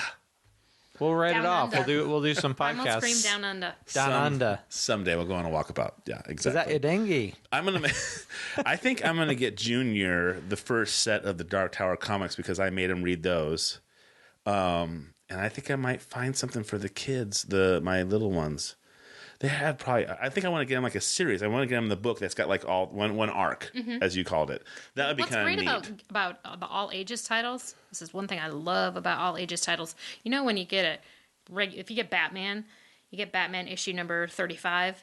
You're only getting a small segment of the story because the story it's probably started in the issue before that, or even before and before and before that, and the issue is going to continue in the story in the issue 36 after that, and 37 after that, and with the young ages, the all ages stuff, usually you'll get one or two, like a complete story, beginning, middle, and end, like in one issue, and that's what I love, and that's one of the reasons why it's not just content with all ages stuff, that it's not just as long as it doesn't have swear words and a lot of violence and sexual situations. It's also a format. It's something that appeals to young readers in the way that they read. Sure, Right. You know? In like bookstores, does it bother you when people these new digital, Kindles and things like that? Because you can get comic books now on those too. Somebody said Joe Rogan said he liked it because he can see one frame at a time. Right. And I was like, oh shit, that would drive me bonkers. A page full of 10 frames, like I go one at a time. That'd be tough. I remember when digital comics were first announced, and I was scared. I mean, I was like, oh, I better go find a skill. I better go learn how to weld or do something because my job is. That was your first thing. I better learn how to weld. Comic books. You got an arc welder in your garage. I better start selling insurance or something, because my job was just going to be gone. And what I've realized over the past 5, 6, 7 years is that the people who have collected comic books for a long time, it's not just reading the story. They enjoy the act of collecting. They enjoy the coming into the store, looking at the things on the shelves. They enjoy the ritualistic behavior yes, behind they it. enjoy curating their collection, putting the books into mylar sleeves with acid-free boards and keeping them in boxes and filing and organizing them. It's more than just like opening it. I know. I get it. Hey, listen. More than No, just you don't reading get the it. book. I do get it. I can laugh at it because I collect LPs and I feel the exact same same way. Anyone who has ever collected anything. I do. I was laughing because it's same. very, very geeky. Yeah. I apologize. But I understand. But I was laughing at it because of that too. I'll be honest. But I also could relate to it, saying, "Well, there's things that I find important that I take seriously as well." Yeah. And then the people who are really into Acid-free sleeve. That was the catcher for me. Sorry.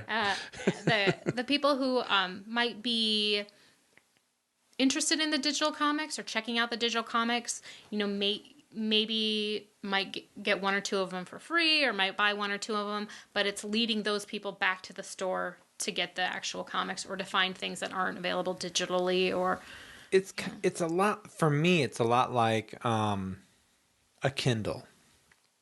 I think a Kindle conceptually is cool. I like the fact. I think it's really neat that I could have hundreds of books on something very thin, and I charge it once a week or once a month or whatever, and then I can just read till my heart's content. And it's incredibly convenient. Sure, but if I were to go on a plane ride, if I were to travel, one little thing I can take with me. And you don't travel, so you have no idea.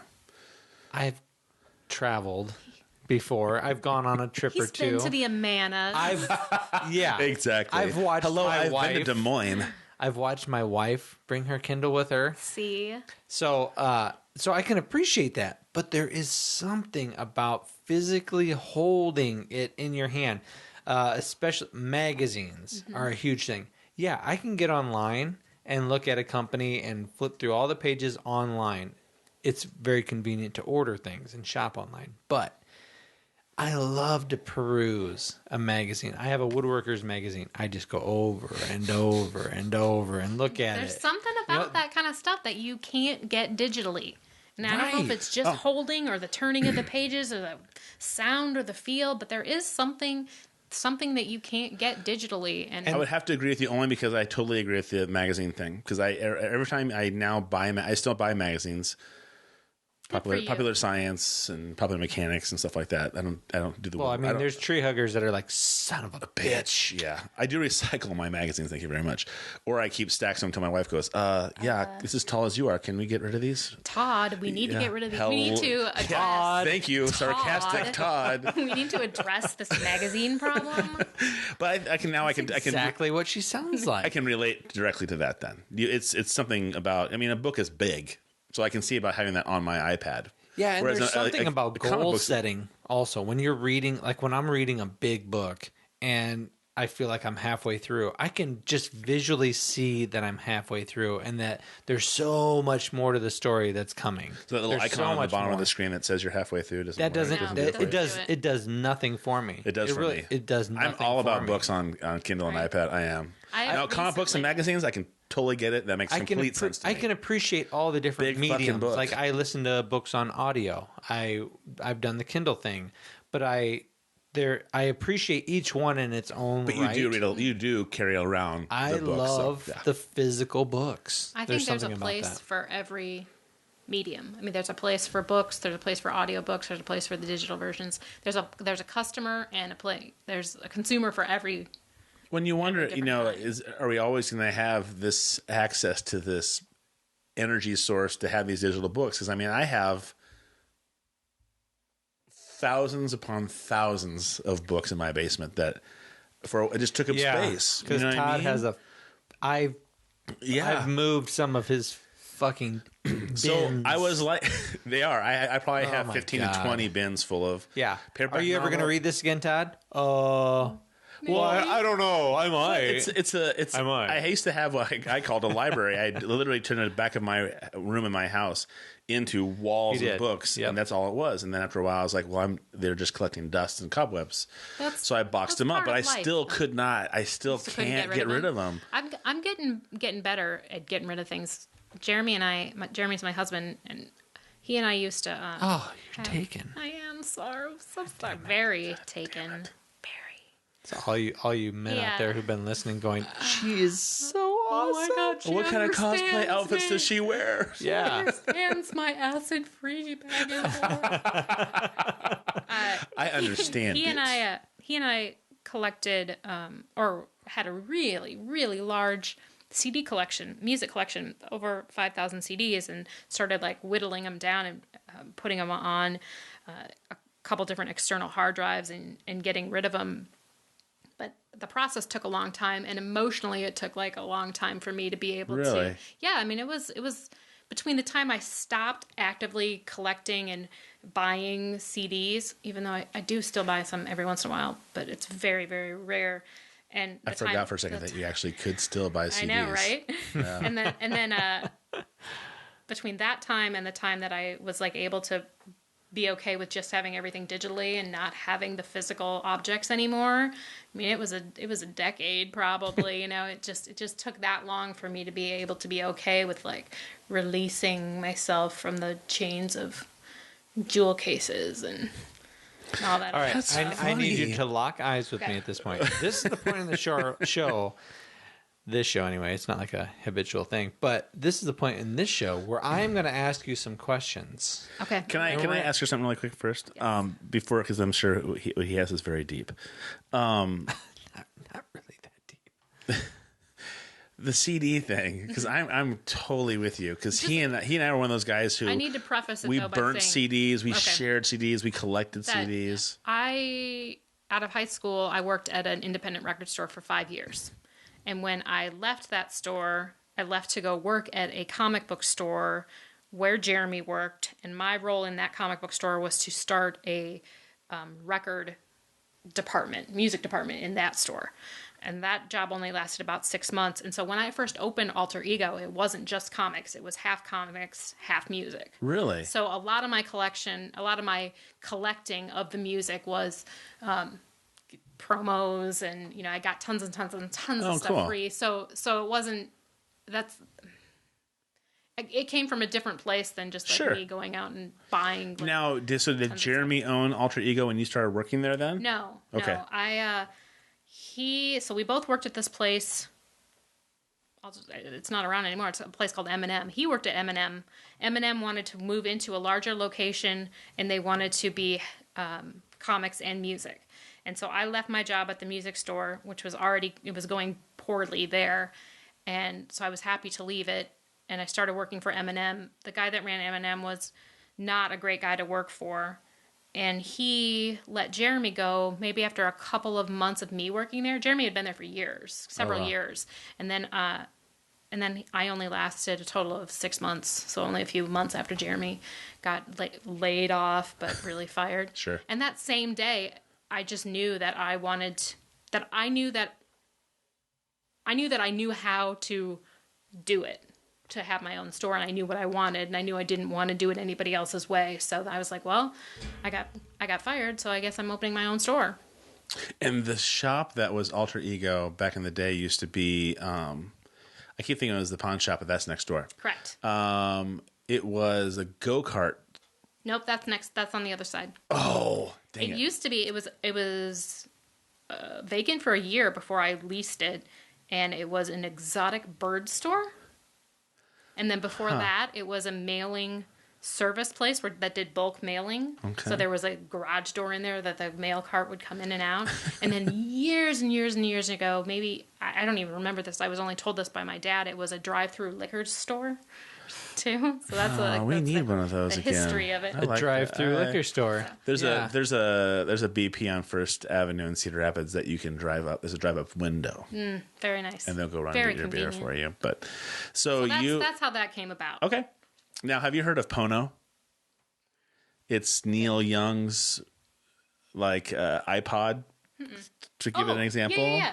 Okay. Where yes. he says that you don't get to listen to the full spectrum of music, and so if you go into Pono, if you listen to Pono, and it looks like a Trobolone bar, is exactly what Right. it looks like, and it costs similar to a Trobolone bar. It's like $400 for this player, but it gives you the full spectrum of the music, not just an MP3. And supposedly it's supposed to be like listening It's supposed to be to wonderful. well, and then but of It's course like you hear reviews on it, you're just like it's like listening to vinyl, because everybody knows vinyl sounds better. sure. But it's like listening to vinyl, but without like the hassle of having to take Right. your needle. And so put the people are record still on. like some artists like Green Day and and Pearl Jam will still put out vinyl, but now they're recording things so they can make sure it goes on Pono. But I gotta tell you, whoever did the designing for Pono, not very good. Not good. It is when I get the Trobolone comment was from Stephen Colbert, who said it looks like a Trobolone bar. It's diamond shaped. The best part about the design of an iPod or an iPad is how smooth and simple it is. You can stick it in your bag or just slide it in your pocket. You forget it's even there. And you have your headphones on, listening to music. This Pono thing looks like a big triangle. Can you pull it up on the screen so we can see what it looks like? Pono? Pono. So you need to have like a special Pono sheath that you can like pull it out like a sword. Yeah, like a wallet size holder of some sort. Pono. Neil Young's Pono music store? Yeah. More than 600,000 songs. And again, they say that it's like astounding music. But I've also heard people say, I just don't hear the difference. Could we be so like jaded by the condensing of MP3s and the music that's involved that we couldn't hear There that? are people now that have never heard anything else. There are people now that have never heard a cassette. I mean, there are kids these days who I still don't have. know. My wife still has joy. the mixtapes I made for her. Did you see our business card? Is that a cassette tape? You can have it. It's all yours. That's all yours. You're welcome. When I found them, when I found those, I knew they were made this is what for I need. TPFC Productions. Oh yeah. My internet's not working properly for some reason because I keep bringing this stuff up and like 20 most valuable comic books or 10 most valuable comic books, which was one of my questions I was going to nail you with. I was just going to. Man. I was going to show you what's We can have what. her just tell us about her I was going to opinion. show you what's up. Anyways, Pono is supposedly this great thing. I keep hearing I saw some YouTube video thing where he was pulling people into his car and saying, "Listen to this," and he plugged it through his speakers. People were like, "I just can't believe how incredible that sound is." I was like, "Well, maybe he had really good woofers." You know There what I mean? are audiophiles that can tell that stuff. Just like there are people who can tell the specifics of like a particular movie, like if it's on 35 millimeter or 70 or there are people who are like really in tune to that stuff. That's a really good point. I can tell if I'm eating dark chocolate or milk chocolate. And that's like it. That's it. I'm with you on that. That's like Junior still has my iPod 2, the big thick one that can hold his. It has like 4,000 songs on it that are all my favorite songs from growing up, from high school into when he and I were roommates, to be on. And he grew up listening to that music, and so he just loves carrying around this big, thick, clanky thing, And I was like, "Oh, well, you could." He's like, "Are you sure it's okay? It has everything of yours on there." And I was like, "Fuck yeah, I don't care." I'm going to try me a. Hey. You offer your guests. You know what? Things I apologize. first. He's Aaron, so comfortable. He's really comfortable. Aaron looks eating. right at me and goes, "What the fuck, dude?" Yep, as So well this is she the chocolate. should. We're gonna try some of this. This is the chocolate truffle, right? Yeah. Yeah. Oh, my favorite part is the chocolate truffle. I can't wait to try it. Oh, good stretch. If I vomit all over the place, I'm gonna be really upset. And I'll tell Lori tomorrow that it happened. Okay? So this is raw, nothing cooked. This is all raw foods. Mm-hmm. Coconut and the crusts, right? I'm getting a hint of coconut, which I do not mind at all. What blows my mind is that it's not cooked at all. Yeah. It's pretty good. Now, I think the important thing to address is that I can eat half of an ambrosia pie in one sitting, Yeah. which is really bad for me. You can, but you choose not to. No, sometimes we choose to. We still choose to do that once Today in a we while. choose not to. Today I'm choosing not to.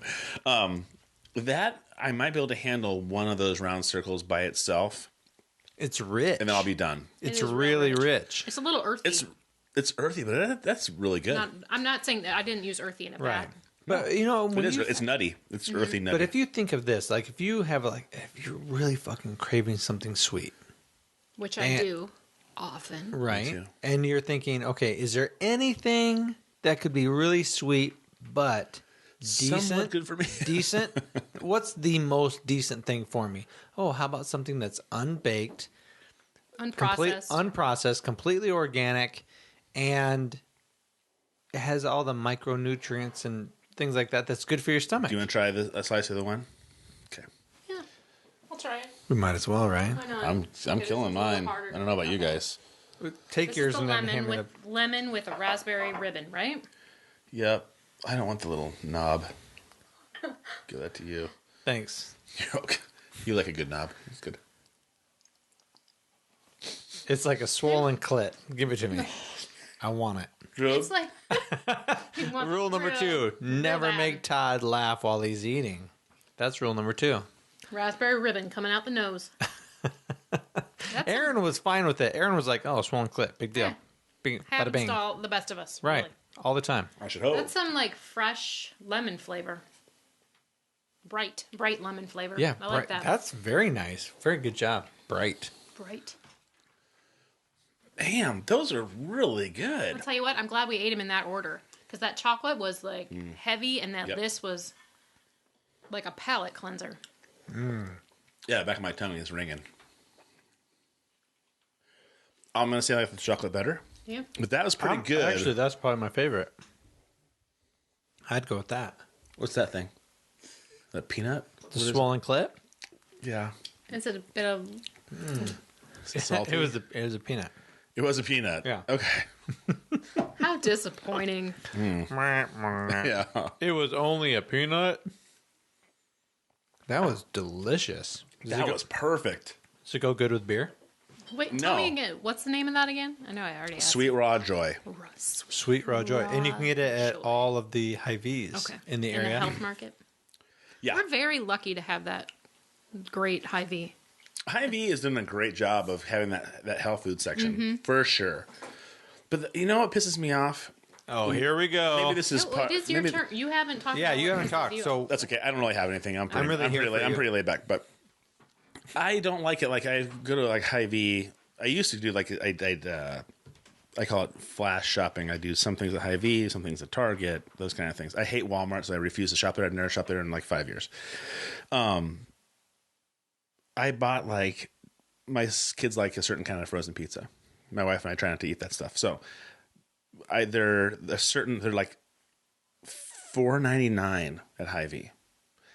And then I go to Target and they're like $3.25, and they're not on sale. It's just that much more money. That much of a difference. And so there are specific things that are like that. Yeah, That so one store will always have more of a discount on them. and if that means if Hy-Vee, because it's employee owned, charges a little bit more for their groceries, I'm all about spending money there. I'm still okay. I'm totally okay with that. But I was like, I told Why him, the difference? I this what is the difference? And I remember one time there was a sale at Target on those pizzas for like $3.25, and I bought like 10 of them because I was like, I just That's the saved way to do myself it. like $20 literally instead of buying them at Hy-Vee. And so I get your not wanting to shop at Walmart. Like, I absolutely, completely understand that. But for some reason, Walmart has the yogurt that I like for like 49 cents cheaper per cup. oh, see, that's significant. So, yeah, exactly. It's significant. If we're talking a dime per cup, like I would Right. be okay with it. But when But you're 2 only- cups talking $1. Yeah. So yeah, I'm the same way. Like, I buy certain things from certain stores.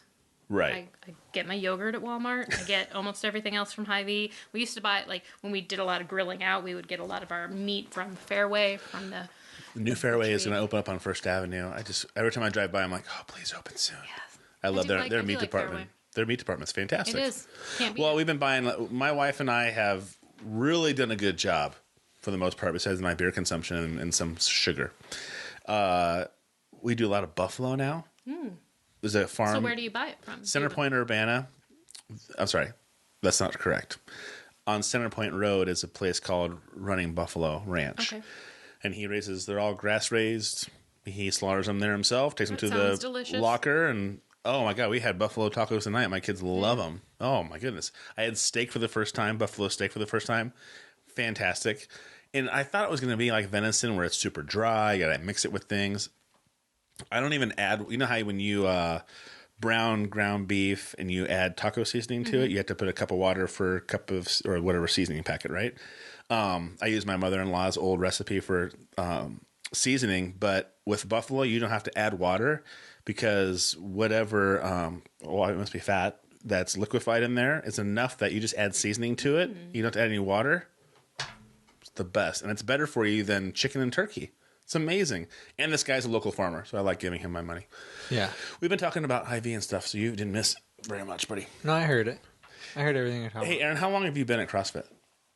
I just passed my 2-year mark. So I start, this is November 9th is my 2-year mark. 2 years. So we're real close, aren't we? Yep. Okay. What do you like about it? Are we gonna have real talk? So You know what? Time for real talk? Hey, yeah, I got- you I know gotta what? tell Guys, you, you guys edit I'm this? really- No, we don't fucking No, edit this. listen. Okay.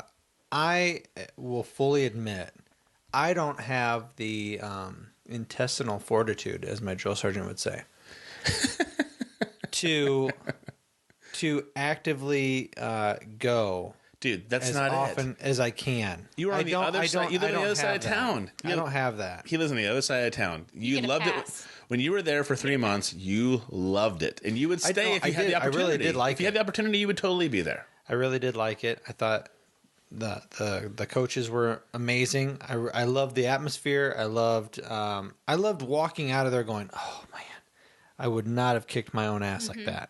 I kicked my ass like that because of all the other people around Yep. me. I was not going to be that guy. Have you heard Nick's podcast on here? I have not. Okay, you might want to check it out because we brought Nick in as a CrossFit trainer, and it turned into something totally different, and it was Deep fucking awesome. and emotional. It was. Emotional. Yeah, which you might not have expect from him.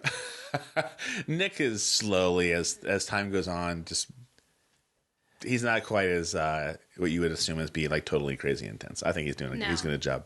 He's a great No, guy. I really enjoy him. But he came in talking about CrossFit and kilo and all this stuff. And all of a yeah, sudden, man, I do. This is what I do. This is my job. This is what I focus on.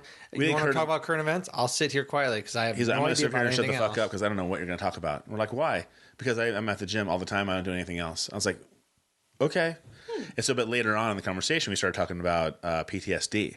Oh, see then. Oh, he can holy relate to cow! that. Yeah. Oh my god! All the friends got that his hit, all the friends that have been committed suicide. It was an amazing conversation. It was good. It was It great really. podcast. It was one of the first times for me personally where I was like, "Wow, this podcast is really an awesome opportunity for us to go places that we really never thought that it Right. would go." It was really a cool thing. But Nick and Josh are really great guys. They're really good trainers. And when I read things about CrossFit, and I've bitched and preached about this a lot on this podcast, when I hear about people complaining about CrossFit, it seems to be trainers, people who are complaining about going to CrossFit, and they had horrible trainers. You can drill it down to that being the issue. Don't you think so? For a lot of people, yeah. Because, I mean, I've had a friend on Facebook, and she was like, oh, the other day I was at my CrossFit class, and this poor girl was in the back of the room, and I used to be a trainer a long time ago, like a normal, like, Aspen gym trainer, and I felt like going to talk to her, but I didn't feel like it was my place, and the trainer wasn't saying anything, and I was like, it would never happen in our gym. There would be one of us, first of all, a trainer would be there helping. Right. If they happened to miss it, one of us would have gone over and said something. Right. You know what I mean? Yeah. So the Yeah, we community don't is different. I don't know. You just don't leave no man behind. Yeah. So you just don't do that. That is a really Especially- a Yeah. unique Yeah, and I don't point of view for going to work out. Not Yeah, every absolutely. place has that. And no, not. Well, and that's a. I'm not going to say it's specific to CrossFit. It's a fundamental but difference that it is CrossFit a difference brings. between CrossFit and just like going to a regular workout.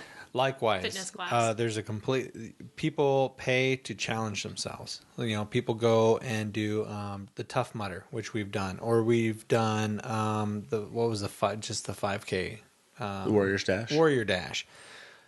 Completely different than the Go Ruck challenge that I did, where life sucks and you have to depend on one another. Yeah, And you're a team. I'm only smiling because Denise Stapley is smiling and she's bouncing around like a little spark plug. And I'm the trying. only thing keeping you going. I'm trying to stay positive for her, and she's getting me through this.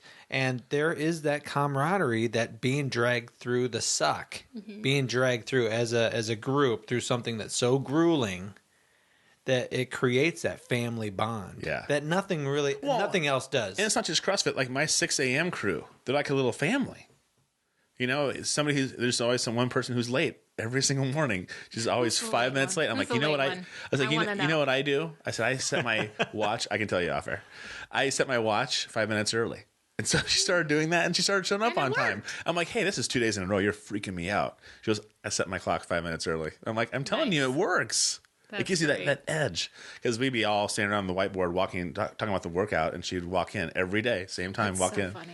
Okay, I'm going to test her now. Go for it. Okay. I'm going to get back I'm to done this. with Okay, CrossFit. don't Let's get back look at the monitor. Okay. right here. You and me, me and you. All right. Okay? Man, it's not going to be good. It might not be. People are. But they're... If any comic fans this are is- listening, I apologize. Now, I'm not going to hold you to it like hardcore. Okay. But in general, I'm going to ask you...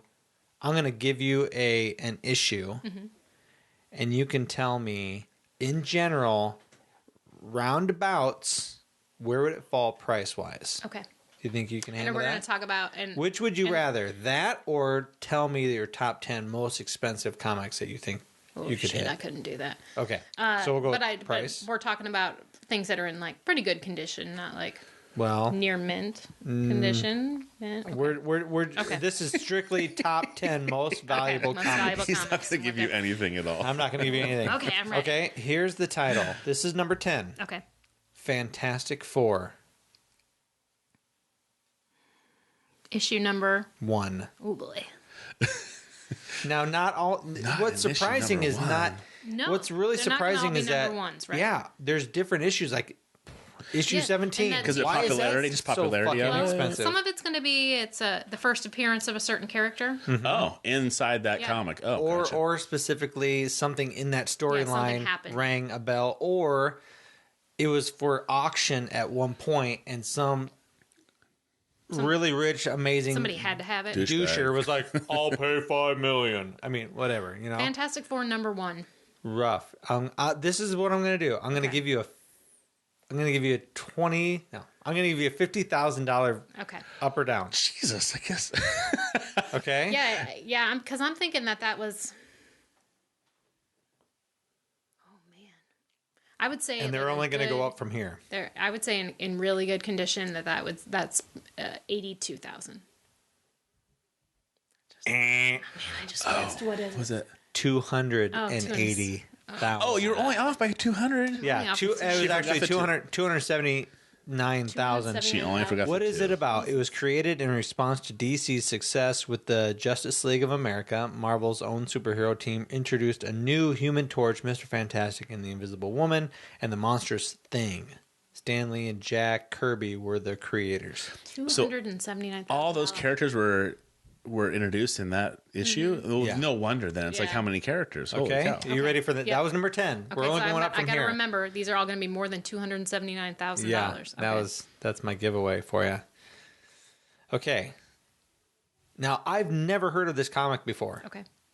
So my first thing is, have you ever heard of this? Action Comics. Of course, I've heard of Action Comics. Okay, Is it Action okay. Comics number 1? Superman. Jeez, Matt, you dummy. Okay. Action Comics number Action Comics number 7. number 7. Ooh, I don't know why I don't know what happened in that particular one. Can I look at the cover? Okay, that's the cover. That's the cover. Okay. Superman. $325,000. What'd you say? $325,000. Oh, you almost hit the 50,000, give or take. $404,000. This is when Superman pretends to work at a circus. He doesn't know how to fly yet. Oh, okay. So they don't know why it's so valuable. It's perplexing, is what they put down. It does say Okay. perplexing. Yeah. That's funny. Okay. Number. 404 for number 7. Okay. This is number 8. Okay. Action. Oh, Amazing Fantasy number 8. Amazing Fantasy. No. Amazing Fantasy number 15. Number 15. This is the 8th Okay. most That's the first, expensive. is that the first appearance of Spider-Man? We should have done top 5. Yeah, it was the first. Okay. Yep. First presence of Spider-Man. $666,666. Oh, she's so Oh my God, that was a great Oh, guess. shit. But no, Four- it's it's only less than that. 407. I did 407,000. know it was the first Spidey. So I did. But here's the funny thing. Oh, that's why if it you was look on for the Spider-Man? cover, if you look on the cover, and a lot of these are not mint at all. right. Oh, yeah. 12 cents. That's how much the 12 comic cents. went for So that's originally. the first time Spider-Man's introduced? Right. Oh, that's kind of cool. 12 cents. Can you imagine the profit margin? If somebody, you know, when you're a kid, you bought that for 12 cents. He has little wings. He does have little webby wings. Yeah. Don't He show doesn't you. look like terribly different. I mean, He doesn't. It No, looks but that pretty was the cool. first. That was the first time they showed that costume. Peter for Parker, him. I think they knew. Peter Parker had been around, but not Right. Spider-Man. Yeah. Okay. Okay. So this is Oh, interesting. number one. Peter Parker was around, but Spider-Man wasn't. Right. Huh. Okay. This is Batman. Batman number 1. Edition number 1. What do you think? Not Detective, Batman, right? 556,000. This is the first That's my guess. That's 556. solo outing. This is Batman's first solo outing. So there was the Justice League thing. But this is- 489,000. That's within 50,000. Ding, ding, ding, ding, ding, ding, ding. It was 440,000. 440,000. That was the Got first Batman solo and Robin. thing with Batman. Yeah. Because I think he was, I don't know, Detective 6 Yeah. or 8 Yeah. or something. Very was- good. See, I am impressed by you. You are impressing Don't be. me. It's not impressive. All right. Let's see if my internet stays with me here. We're going to go to number 6 as soon as it loads up. This is ridiculous. Why is That it one's a taking- 10 center. Yeah, that was Wow. 10 cents. That's amazing. But that's like most, antiques, for lack of a better word, right? I mean, things have value to people Yeah. for certain reasons. I love finding like that blue porcelain kind of the blue porcelain like Dutch cooking oven and things like that. Those things are super popular. I found them. I'm like, I just want to buy them because I think they're pretty and I use them. I bake and cook in them, but they're really expensive because people think they're collectible, trendy items. And I'm All right. like, well, goddamn, All right, I just are want we to ready? bake something. Yeah. Are you ready? Yes. This is All American Comics, issue number 16. That's a DC All title, right? American I think Comics. that's a Green Lantern. It is a Issue? Green Lantern Good job, issue. Aaron. I don't know if it's a first. I think it's a first. It was Green Lantern. introducing the Green Lantern character for the first time. I Yep. think that one. I feel like that one's going to break the 500. 515. First Green Lantern, 515. Alan Scott, was that the first Green Lantern? I don't remember which one. Does it see. say? There's so many different Green Lanterns. 515,000, does it say? See, I knew it was Green Lantern, but I made a fool out of myself by saying Alan Scott. Hop Harrigan and the U.S. Marine Oh my Red. God. Hop Harrigan. So 515,000 is my guess. I'm sorry, Scott miraculously Okay. survives a Alan train Scott? wreck. I gotta Alan look Scott. It must be Alan Scott. Boy, Paul. Yeah, okay, good. It was 478,000. Dang it, I really wanted 478,000. 515. Oh. I really wanted it to break that 500,000 You're mark. shooting for the But stars. you still made the 50,000. Okay, good. Introducing that to him. Green Lantern, more popular than you realized. Pretty cool. All right. Look at that And guy these with are for comics. It amazes me. Okay. Ready? Yep. Marvel Comics, issue number 1. Marvel Just Comics. regular Marvel comics. Why They're so very- valuable? The original of the multimedia behemoth we know today. Okay. True Believers. The very, very first one that they ever produced. Mm-hmm. Wow. I would think this is going to jump your big 500,000 barrier. Yeah, this also they're doing this Halloween.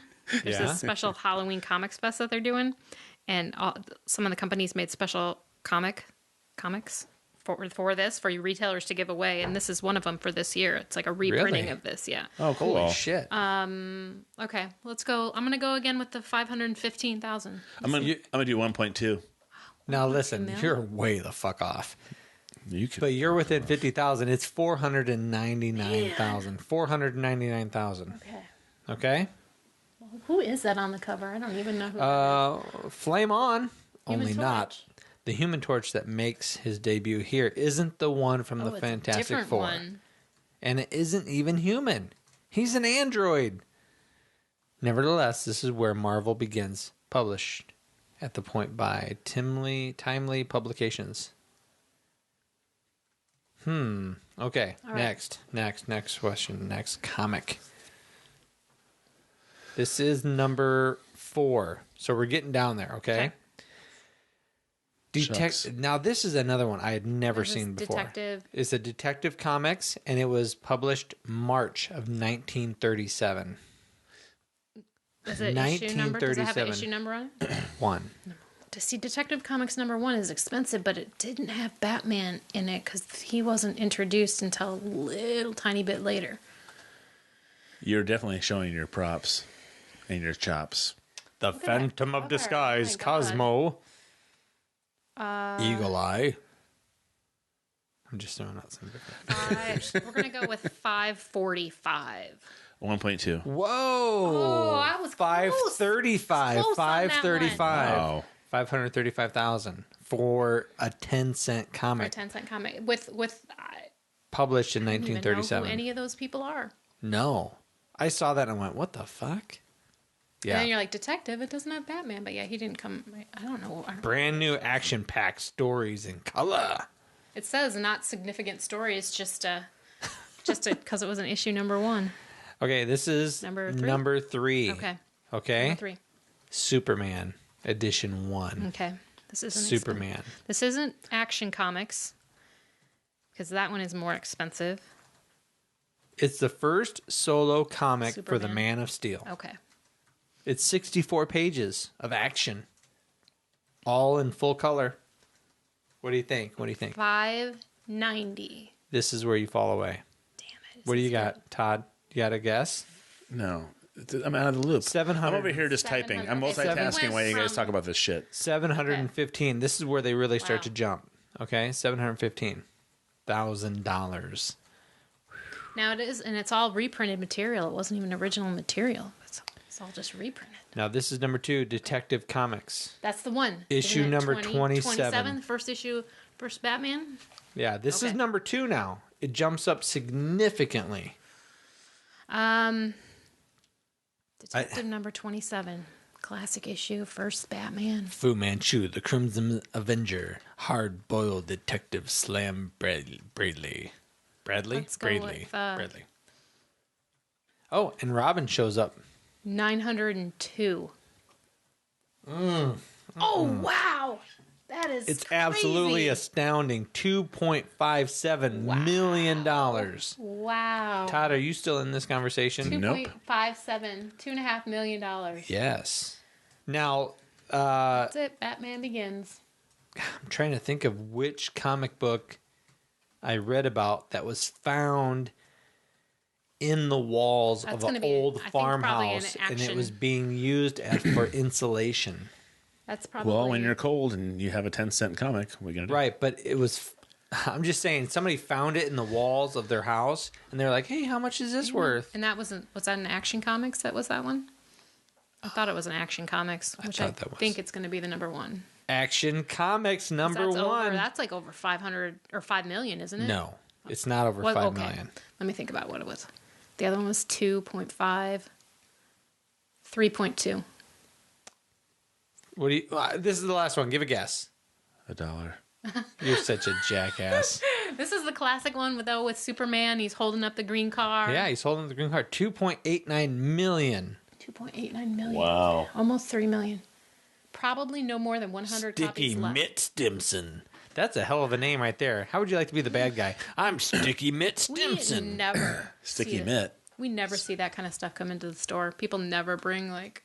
Like really Yeah. old. Have people though come in and say, "Hey, what would you give me for this?" Yeah, kind we of do thing? buy stuff from people, but the thing is, if you've got something like that, you're not. Oh shit! You don't yeah. want to take it to a store and only get 25 to 50% of what it's worth. You take it to know? Right. like You're a gonna go to comic an book auction. convention, right? Yeah, you're gonna go to an Or auction house or Smother- something. Okay. Smotherbees or So this was whatever the fuck his one. name. There are That- probably no more than 100 That's it. copies left in the world, and not many are in anything approaching decent condition. A copy found recently insulating a wall in a house in Minnesota only fetched $175,000. The copy that once belonged to Nicolas Cage, on the other hand, was the first comic ever to break the 2 million barrier at auction. Nicolas Cage. Nicolas Yeah, he's got a Cage. huge comic collector. I don't know if he still does. but Wow. that was He's a crazy. strange dude, man. strange, man. And he just did the Left Behind movie. Did you see that? Yeah. Yeah, redid those Kirk Cameron movies, right? Yeah. Why would you ever Trying redo to- it? Kirk Cameron. Yeah. What's funny, I actually feel bad sometimes for people who are very born again Christians because they find things like that. Man, do they latch on? Like I had so many friends at work. They were like, "Are you going to go see it?" And I'm like, "Nope." And they're like, No. "Why?" I was like, "Well, I read all the books." Like, "Oh, you read all the books?" I'm like, "Yeah, a long time ago. I read all the books." back when that interests me. Right now, that doesn't interest me. And they said, "Oh, but it's gonna be supposedly it's so much better than the Kirk Cameron one because it's a bigger budget. It's Nicolas Cage." And I was like, that doesn't "I know do the it. storyline. I know the Nicolas storyline." Cage Yeah. is not a selling point for me. Exactly. Sorry. You're not kidding. Very sorry. Not anymore. Well, No, like, but it was Ghost- Raising Arizona. Yes. Yes. Well, but all the Ghost Rider movies and Leaving Las Vegas, one of my favorite movies of all time. Yeah, really, man. I am. You didn't like him in that? Also, it's not him in that. It's movies like that are just real pretty bleak. Oh, I am just not a bleak downers. movie. I am not Sure. you can. Well, it's like today I saw Fury. And so I was telling Erin earlier, I was like, it's just another World War II movie. I mean, I have a different perspective. Yeah. I had no idea that tank drivers had all those people inside there and they did all those things. It's amazing. And they're up against German tanks that were faster, stronger, tougher, and we're just taking out our tanks. I mean, the tanks one-on-one, there was like 4 tanks going on against one German tank, and it took out 3 other tanks before they killed one. So it was quite a discrepancy. But again, it was just kind of like, I love Brad Pitt, great actor. Shia LaBeouf, again, did a great job. Michael Pena, great job. But I was just like, oh, all right. So everybody dies and spoiler. Oh, yeah. Thanks a lot, you jackass. But it was World War II. I'm not kidding. Not everybody died. If you haven't I'm just caught saying up that. on World War II and that people have died in that one, Wait a second. that's People on die? you. That's on you. All right. Now, In the brutality of war, we've seen it in Saving Private Ryan. We've seen it all before, so they can't do, so you run over a body with a tank. I mean, we can assume that happened, and so I need to see it in graphic detail. I'm just not sure, what I'm saying? So, I mean, I enjoyed the movie. It was well written. It was great acting, and I learned something from it, but I was like, okay, it's another World War II movie. Yeah. I go even so far as like the bleak stuff. It's not so much the war stuff or even violent stuff. It's the people who are harming themselves, like with drugs and alcohol. I don't like to see that kind of stuff. Like Requiem for a Dream, do not like that. I can appreciate that movie. The visual cues it does. It gives a sense of like manic, but I don't know. If I can appreciate that movie. It was incredible, but I've never seen it again. Yeah, I saw it one time, and I never seen it again. And then that's the same again. Saving Private Ryan, seen it twice. I think can't see it again. Schindler's List, seen it twice. I don't think I'll be able to. I have no need. That's to see not it. when you put in your spank I have bank. no need to your see spank it. bank? Okay. You don't have Schindler's List? no. All right. Okay, good. How Not so often much. do you think you could make it here? To do this? Because you are Only like a fitting in 25-minute drive. like a glove. Like a glove. Okay, listen. Okay, Well, I have a... besides Requiem for a Dream. Yeah. What else? I mean, can you throw Those some are more like out there? Requiem and What's the one with and- what's the one with the bunny costume that Donnie Darko? Donnie Darko. Didn't like I that didn't like one that one either. either. I thought it was cool, but I was like, it sucks the life out of you. I'm with you. If I want to get to see a movie, I want to see something that's lifts me up or makes me laugh. People making bad decisions, even after they've learned that those bad decisions are detrimental, and they just keep continuing to do it for some reason. It just gets in my stomach, and I just that's with Requiem for a Dream for sure, because Jennifer Garner goes off the deep end, and you're seeing things at the end. You're just like going, Jennifer Connelly. I'm sorry, Jennifer Connelly, yeah. which I really Connelly, like her. Garner. Jennifer Connelly is big busted. Jennifer Garner is I don't think smaller busted. I don't think I realized that. Yeah. Or I don't associate. Thank you, Erin, for that. Yeah, thank you. I'll think of that from now on. Yeah. That's fantastic. All right, I want to run through this really quick, and then I want to show Todd. He had brought this up. Todd. He had brought this up. We had a meeting with Metro High School the other day, which is a very exciting thing that I kind of want to just briskly, just barely sprinkle a little bit on the topic. But I want to ask you this. If you agree or disagree, this is the 25 comic books you need to read before you die. Is this for anybody, or is this for comic book people? I think this is for anybody. Okay. So you can tell me if you agree or not. Yes. For why. Or Jason why or why not. I want to hear that Serafino put this out in 2013. So Jason's probably got good taste. let's start. Whoa. Here we go. Where are we at? How do I? Okay. You want to talk about Metro? I figure your fancy computer out over there? Or? Yeah. Why don't you make fun of me? Why don't you give me a hard time? That helps. That's really helpful. You're really helpful, Todd. Okay, here we go. Okay. The Punisher, Max. Okay, Punisher Max. That's from Marvel. That was a Garth Ennis series. Garth Ennis is pretty gritty, popular writer. This was sort of like a new direction for Punisher. Max was Marvel's take on things with explicit content. So there were like lots of F words, lots of violence in that. I think if you like that kind of stuff, that's a great run of comics to read. The Garth Ennis Punisher stuff. I don't think they're for everybody. Like I would not give my mom that book. Sure. For sure. For Christmas. So, but it is good. Oh, that's a good one. I Killed Adolf Hitler. by Jason Fantagraphics. That's a good. Now, would you consider like the Mouse book series? I'm sure Mouse is on. Is there. that comics? That's that's considered a graphic novel. That blew me away. Is that one that you read? That's Oh, amazing. I bought it. Okay. Oh, I bought That's it, man. good. I had the double series. Everybody Hey, if should- you want to borrow it, Everybody should Mouse. read that one. Really? I bet it's on there. it's incredible. The Invisibles. That's another good series. That's a Grant Morrison Oh, from Vertigo. Yeah, it has psychedelic sex. I was gonna say it's like pretty subversive. Is that why they have to read them because they're naughty? Are they gonna have like normal comic books on? That will. I'm sure there's got. See, look at that. Daredevil, Born Again. That was Frank Miller. It said, I have not read that one, but I'm sure if Frank Miller did it, then it was probably pretty groundbreaking at the time. Yeah, because he got brought in because when I read this in the 1980s, Daredevil was kind of tanking. So they brought him in to boost. They brought him in, and he had this whole new vision for Daredevil. So it worked. Yeah, it did Okay. work.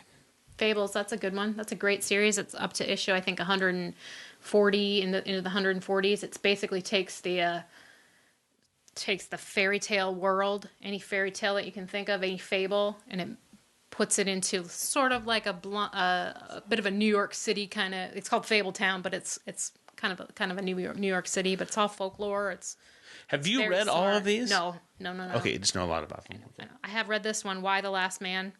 That was another DC Vertigo title. Things that are from DC Vertigo, if you guys don't know, Vertigo is like a sub-imprint that DC does, and it's a lot of creator-owned stuff, plus it is also was considered less superhero, more magic and sci-fi and fantasy, and it was a little bit more adult stuff. So. And so is that more? That looks like apocalyptic kind Now of. this It is is. he's the last man. He's the last man on Earth. and he kind of goes on a quest to find out what happened to all the other Yeah, men. why is he the last man? Oh, that what was depressing written- movies! Holy shit!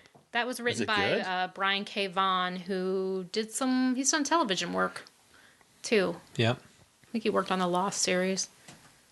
Are you on Twitter, Bone. Aaron? Bone. I am on Twitter. Yes. Bone. Bone is amazing. An amazing all ages That's tale. really funny that you say that because I saw that and I go, Bone, really? Bone. That's popular with Yeah. elementary school Yeah. kids. Yep. Wow. What is? Are you? No, I at- just what's your saw Twitter? the character. My Twitter is at Bavarian Erin. Holy, wait a second. I got to get a visual here. Can you spell Bavarian, please? Bavarian. Oh, there you are. Oh, we're already following you. Should have known that. Are we? Yep. I go through phases on Twitter too, Wait, like where the I at tweet a symbol. lot, and then like I don't tweet for a long time. She has a lot more followers than we do too. So that's interesting. That's awesome. Am I spelling? No, you got me right there. I do Right like, here? I do like the Lego stuff though. I have to tell you, I grew up with space Legos. I mean, when they first started coming out, Star Wars That's your Legos. thing? Oh my god, I freaking loved them. Of course, my dad, who I was just messaging a second ago, he gave them all away. Oh, well. And then we had like those somebody bins. else probably really enjoyed them. Thank you for putting a positive spin on that, but I'm still a little bitter. All right, we're not done yet. We're almost Okay. done. We're getting through this. DC, The Killing Joker. Joke. Yep, Joker. That was an Alan Moore book. Brian Boland artwork. Can you? Like hard. Look at you. hitting, You're like, looking right at really- me and you're saying, you're like, boom. It's you right know there what? on the screen. The only way I remembered that is I just had to order several more copies of that because we sold out of it. So Can you but- make sure that you post this on our Facebook page and everything? What? But that was like a super, All this stuff so we can- super violent Batman. So Super violent yeah, Batman. Yeah, like it's like dark, real dark stuff. Did you like Do you like the Batman movies? I like parts of the Batman movies. George Clooney's my favorite. Is it yours? I'm just kidding. How about what's his name? Who is Joker that passed away? I forgot his name. Heath Ledger. Heath Ledger. Do you think is that a comparable Joker? Or did you think that? I think he's a good Joker. I think he was a good Joker. How about the very very first Joker? Who was that? I keep forgetting. Jack Nicholson. Was They're he? just so different. Oh. I mean, they're just so very different. Because he's a violent. The latter one was kind of a goofy kind of thing, whereas the other one was kind of hardcore Sociopath. like what I always thought of the Joker And as. that's how they describe this, the Killing Joker, the Killing Joke, I'm sorry, DC Entertainment. They talk about how in that issue, you get a lot of background on the Joker character and As to why he became this persona. And also, Batman is like pushed to the brink to where he's going to break. He might break his code of killing someone because the Joker is such a heinous individual. person. Sure. Yeah, and what he has done to people. I'm sorry, I'll let you finish. Day Tripper. Have you ever seen that? Day Tripper was a Vertigo series. I have not read it. Okay, all right. I know it was quite popular when it came out. The two brothers that did it are Brazilian. These two Brazilian guys. They have great butts. I don't know. I don't remember. I mean, I've met them both, but I don't recall. Oh, you have. I've You've met them both.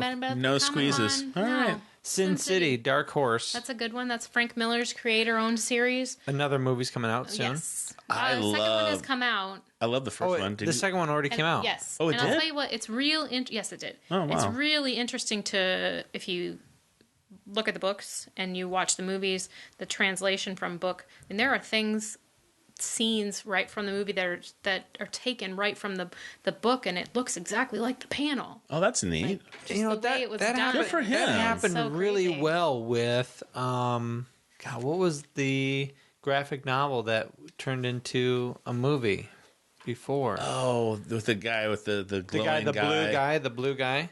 What was Watchmen? it? The Watchmen. I'm guessing that's going to be somewhere. That's in the top first graphic novel. Is that a graphic novel or is that comic That books? is a graphic. No, You it could is a call graphic novel. It came out as individual issues way back. Oh, okay. I mean, you could call it a trade. It's whatever the you want to first call it. one. It's the first comic book I've ever read. Was it? Was that when I heard the movie? Because I'm one of those people when I hear a movie's coming out, I buy the book and I read it. Yeah, that So was I the heard that first was coming graphic out, novel. so I read that one because I was like, oh, okay, well, if it's quite that good. interesting, It still has aspects, there's political things that go on with it. I always kind of pair it with V for Vendetta. yeah. Sometimes you look at the artwork and you're like, it doesn't look very modern. The artwork looks dated, but there's still so many aspects of both of those stories that are like still very relevant. Strikes a nerve. Yeah. And I loved the guy in Watchmen, the short kind of gross looking guy that was like a badass in it. I like the actor they picked for the movie because he reminded me. He was very much like the character that was in the book. Right. And so when I saw him, I was like, oh, he fits my the picture that I had for him perfectly. The If your brain Schwarzkopf- would have the- cast the movie, he would. Yeah, he would have been it. And then like I see him in a lot of other. He's been on TV shows and stuff like that too. And so I follow him as an actor because I really thought he did a good job. Wasn't he a childhood star? No, No, I was thinking of somebody else. I'm sorry. All-Star Superman, DC All-Star Entertainment. Superman. That was a Grant Morrison title. I have not read that one. Now, this but series, it's very Superman actually popular. dies. In was that very- series, he dies, but he goes through all of these things. I thought he couldn't die. A dying Superman trying to get the most out of his final days on Earth. Well, no wonder everybody likes that book. It sounds like I would like that book. Yeah, and it's a memory of or a reminder of what makes him so awesome. As Is this wise. the first Marvel thing on here? Yeah, it is. Wow. X-Men. God loves man kills. That's old timey. God loves, man kills. 80s Chris Claremont stuff. Yeah. I haven't read that one, but I Okay. bet X-Men people would say, man, this guy loves his Vertigo stuff. Yeah. He really does. Swamp Thing. He loves his Alan Moore. I remember Swamp Thing from like the 1980s movie Swamp Thing. I didn't realize it was a comic book. Yeah. It was taken from a comic Old, book. Yep. Old. Oh, that's cool. That's actually kind of pretty. Look at those arms. They're roses. Oh, you're so sweet, Todd. Shut the fuck up. Oh, Essex County. it is great to see that on here. Honestly, Essex County from Top Chef, writer and artist Jeff Lemire. He's done a bunch of my favorite stories. This one So is what about- is this? kids- What it's is like this kids- about? kids? This one's about kids. Kids For in Essex kids? in Essex County. Pardon? For kids? No, I wouldn't say so. No, so my 10-year-old, no. Probably not. Okay. Are they naughty or what? No, not necessarily naughty. I just don't think it would be appealing. Like it's kind of all like a tonal artwork, black and white, maybe a splash of color here and there. He kinda Gotcha. does things Okay. like I see that. what you're saying. Okay. But that guy's gone on to do so many of the like newer DC titles, working on some Justice League United stuff. And So we have Marvels. There you go. Marvels. That was I would agree with that one. That's got some nice Alex. Oh, Hellblazer. Yeah, that's a good one. That is the. Let me see.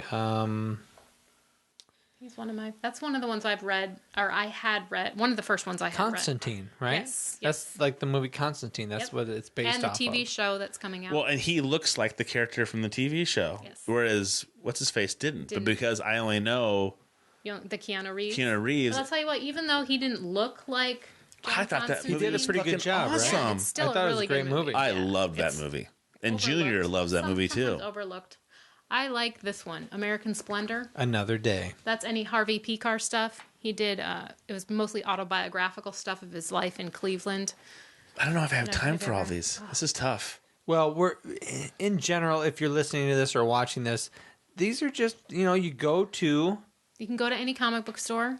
They'll Yeah, turn but you you on. don't want to go to any No, you don't comic want to book go to store. any. If you're in You town, wanna go to come Alter to Ego. mine, Yeah, because go you to- don't have a choice. Right. Yeah. But if you don't have a choice, go to some comic book store. Ghost Ghost World. That's another one, a Fantagraphics one. Oh, that's lovely. Leave it to Erin.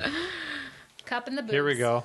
V for Vendetta. There's another really Wait good a one. second. Did you say Cup in the Boobs? Yeah, there was Yeah, a little... you need to see it. You're too focused on comic books. What? Where's Cup in the Boobs at? What's Ghost World? Ghost World was a Fantagraphics one about a couple of girls, and one of them befriends an older guy. She kind of tries to want to be more grown up than she is. That also wasn't a movie. That became a movie with what the hell's that guy's name? He's in Boardwalk Empire. Oh, Is it the guy with the Steve tooth? Steve Buscemi. Buscemi. V for Vendetta. Vendetta. One of my favorite movies. It's a very good movie. What was that? What was that one movie that came out with the hot girls and it was like supposedly she was in a psych ward, but then she was having all these like mental. God dang it. Where she has like a Zack samurai Snyder. sword. Yeah, what was the And it's like name of World it? War II things happening and planes bombing, and then This is the time when I wish that my husband was here because he names this. But then he Nice. also likes to play this game where he'll be like, "Oh, I know what you're talking about. You're talking about Golden Girls," and I'm like, "No." And it's like, and so he'll like keep bringing up like the wrong thing. Just to I fuck think with we me. would like having him on here. Yeah. He's Transmetropolitan. Transmetropolitan. That's a Warren Ellis title. Spider hurting my Jerusalem neck. is the name of that character. Does he have a hole in his head? No, it's a spider tattoo. Preacher. That's another. There's a lot of Garth Ennis things on here too. He's the. That Preacher was one of the first comic books I read too. That's So the are you- first Is this one a that was- common thing? Is this what's going with on? the two of them? Yes. I didn't know that. Yes. Okay, that's The funny. Dark Knight Returns. Dark Knight Returns. That's Frank Miller when he came into to do Batman, and that's when Batman took A real pretty dark. dark turn. Yep. Okay. Yep. That's another good Batman one. There's some other good Batman ones that I would suggest before that one, but I didn't write the list because I don't have a website like this guy. Sandman. That was another one of the very first books I read. The Sandman. Very literary, written by Neil Gaiman. There's like a family. There's like dream, despair, destruction, delirium. They're brothers and sisters, and they all kind of rule death. There's also death. They all kind of rule Wow. their own kingdoms, and And that's That's- Sandman. It sounds like the Pretty- Immortality series. Yeah. By Piers Anthony. That was I really like that series. And here's Watchmen, number 2. number Watchmen. 2. I wonder what number 1's going to be now. Yeah, me too. Alan Moore. Alan Moore. He's been on this list. You know what? This is what I liked about Watchmen, the movie. And then It was the blue penis, wasn't it? it was the gigantic The blue big dick. blue dong. Was it? I don't remember that part. Are you serious? I remember them having sex in that one. The guy and the girl having sex in that one And thing. the owl. An And the owl. owl. Yeah. It's, No, I remember him Awkward. walking going, I'm pretty sure that's a That's dick a- swinging. that's- And it was a prosthetic dick. oh, right. Oh, yeah. I don't remember seeing it, but I remember all the discussion about it. Was that Billy Cooper? But to be honest, Okay. I don't think I'd be comfortable just going like, no, I'm a serious actor. No, really. And I'm gonna walk naked. I mean, I would have a hard time keeping a straight face Yeah. during filming. and It's a I would prosthetic. have Yeah. and you have to be so in control. Like you have to have like a semi. Yeah. It's not fully erect, but it's not. I just got out of a cold swimming pool look either. Right. You have to be just It's walking right. a fine line. Okay, Just so. I'm hoping Mouse is number 1 because Here- I'm going It to is. wonder what. All right, this here we mouse go. is- Mouse is number one. What this Here guy's we go. issue Here we is. It's go. gotta be. There Mouse. we go. Yay. MAUS. Hey, I've mouse. actually read the number one. Good for it. See, you're I all right feel then. better now. If you've read number 1, you don't need to read the other 20. Oh, I still want to, but Mouse, you do. It's on my shelf. I'll get it for should you. Really borrow it. This It's is amazing. one of the first comic books or graphic novels that I gave my mom to read because I really wanted her to realize that there was comic books for everybody and that it wasn't just superheroes. So what is Mouse about? Oh, Mouse is a biography that Alan Spiegelman wrote about, or excuse me, Art Spiegelman. Art Spiegelman wrote about his parents' life in Incredible Holocaust. Yes, in a concentration camp. And but the mice are the Jews and the cats are the Nazis. All the Jewish people are depicted as having the heads of mice, the bodies of mice. The cats are the Nazis are cats. The Polish people are pigs, I think. But it's quite good. Very, very interesting. That's a good list. My kid. That is a good list. My junior read Mouse, and when he said that he got done reading them all, and he stopped and said, "Oh, so this is." You can immediately translate it into real life, and you're like, "Oh shit!" It's fun. It's a good story. You read through it all, and there's brutality, and then all of a sudden you're like, "Oh, I can easily relate that to human beings," and it's like, holy cow! And then I think about things like Fury, where the Brad Pitt character, any SS Nazi he sees, he just annihilates them because they're the worst of the worst. Again, thank you for the. He kills Nazis. I think it's not a giveaway. Okay. Oh wait. He does World War II. People are killing people. Yeah. What?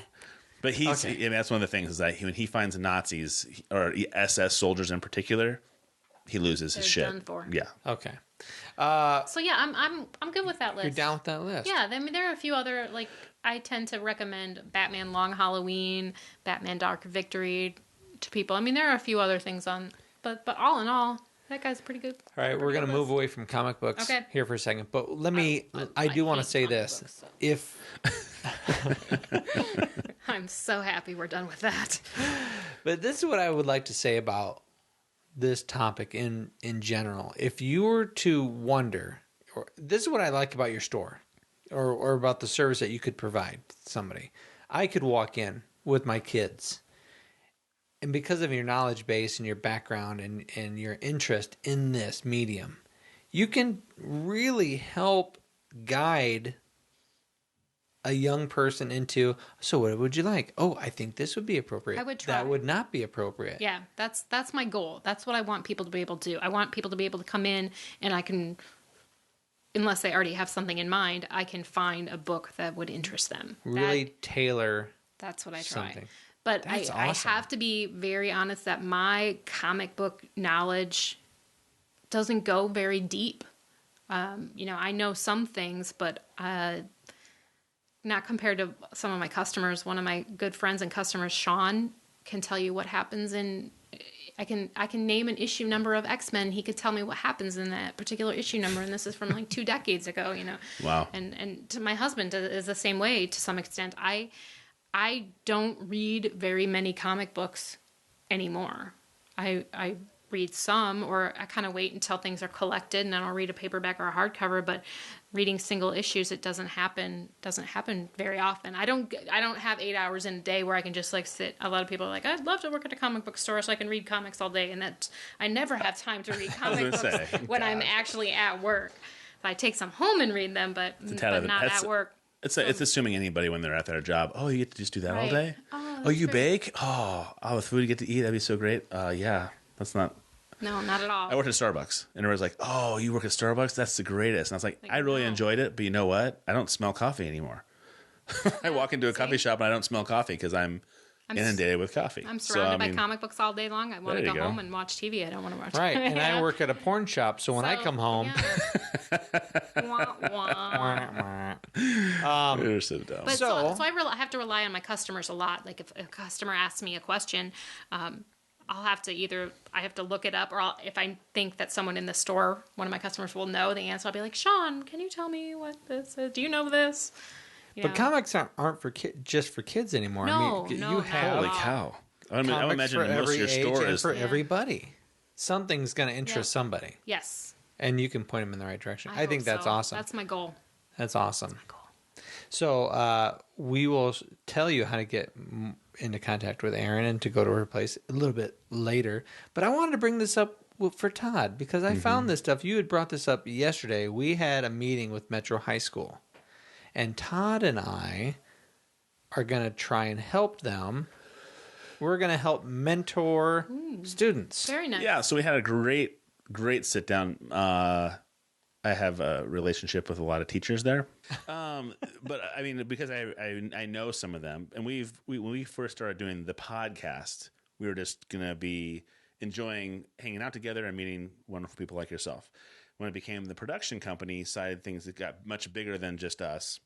Then we started thinking, well, what can we do? What can we do to kind of give back and get to kind of let other people shine and have their own podcast possibly. So we thought about Metro High School and the students there, and a lot of kids who might go to an alternative school because they're not really into what's going on at a normal high school, so to speak.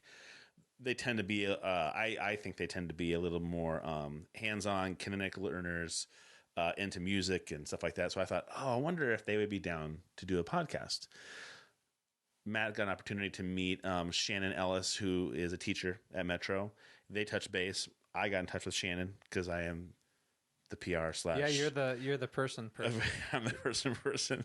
And so we had a meeting with them and a bunch of teachers, and this is their 40th year anniversary of Metro High School. Year. Yep. And so they want to have interviews. They want to do something special for their 40th year. So we're thinking we're going to do some interviews with past students, teachers, alumni, current teachers, students, because I guess his whole families have gone through Metro. I didn't know that.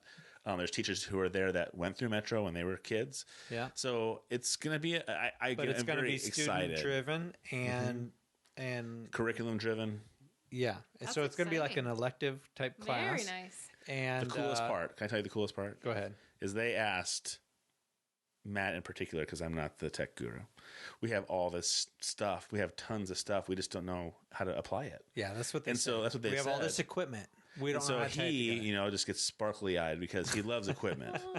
And so I can see him going in and going, I think you have just about everything you need to have your own production studio. If you got this and this, it would tie it all together. Yeah, or they need some kind of software piece and they can start editing things easier. And so I was like, I guarantee you, man, I can see you mentoring these kids and getting them to have their own production studio. And I can see us having a long-term relationship with them, mentoring kids and showing them how we piece things together, because you and I talked 3 or 4 times and we emailed 5 or 6 times over multiple months until you get everything to work out right. And so we're excited about it. I'm really excited stoked about that project. And like long term, I thought, just from a 45-minute our very first meeting, within 45 minutes, I'm thinking, spit shooting ideas. Yeah. Long term, I see like a senior who's been through this class and has bounced around and has played the different parts, producer, fact checker. I'm going to be the one talking, and sound guy. He's played all those parts, and now he's the producer, and he's a senior.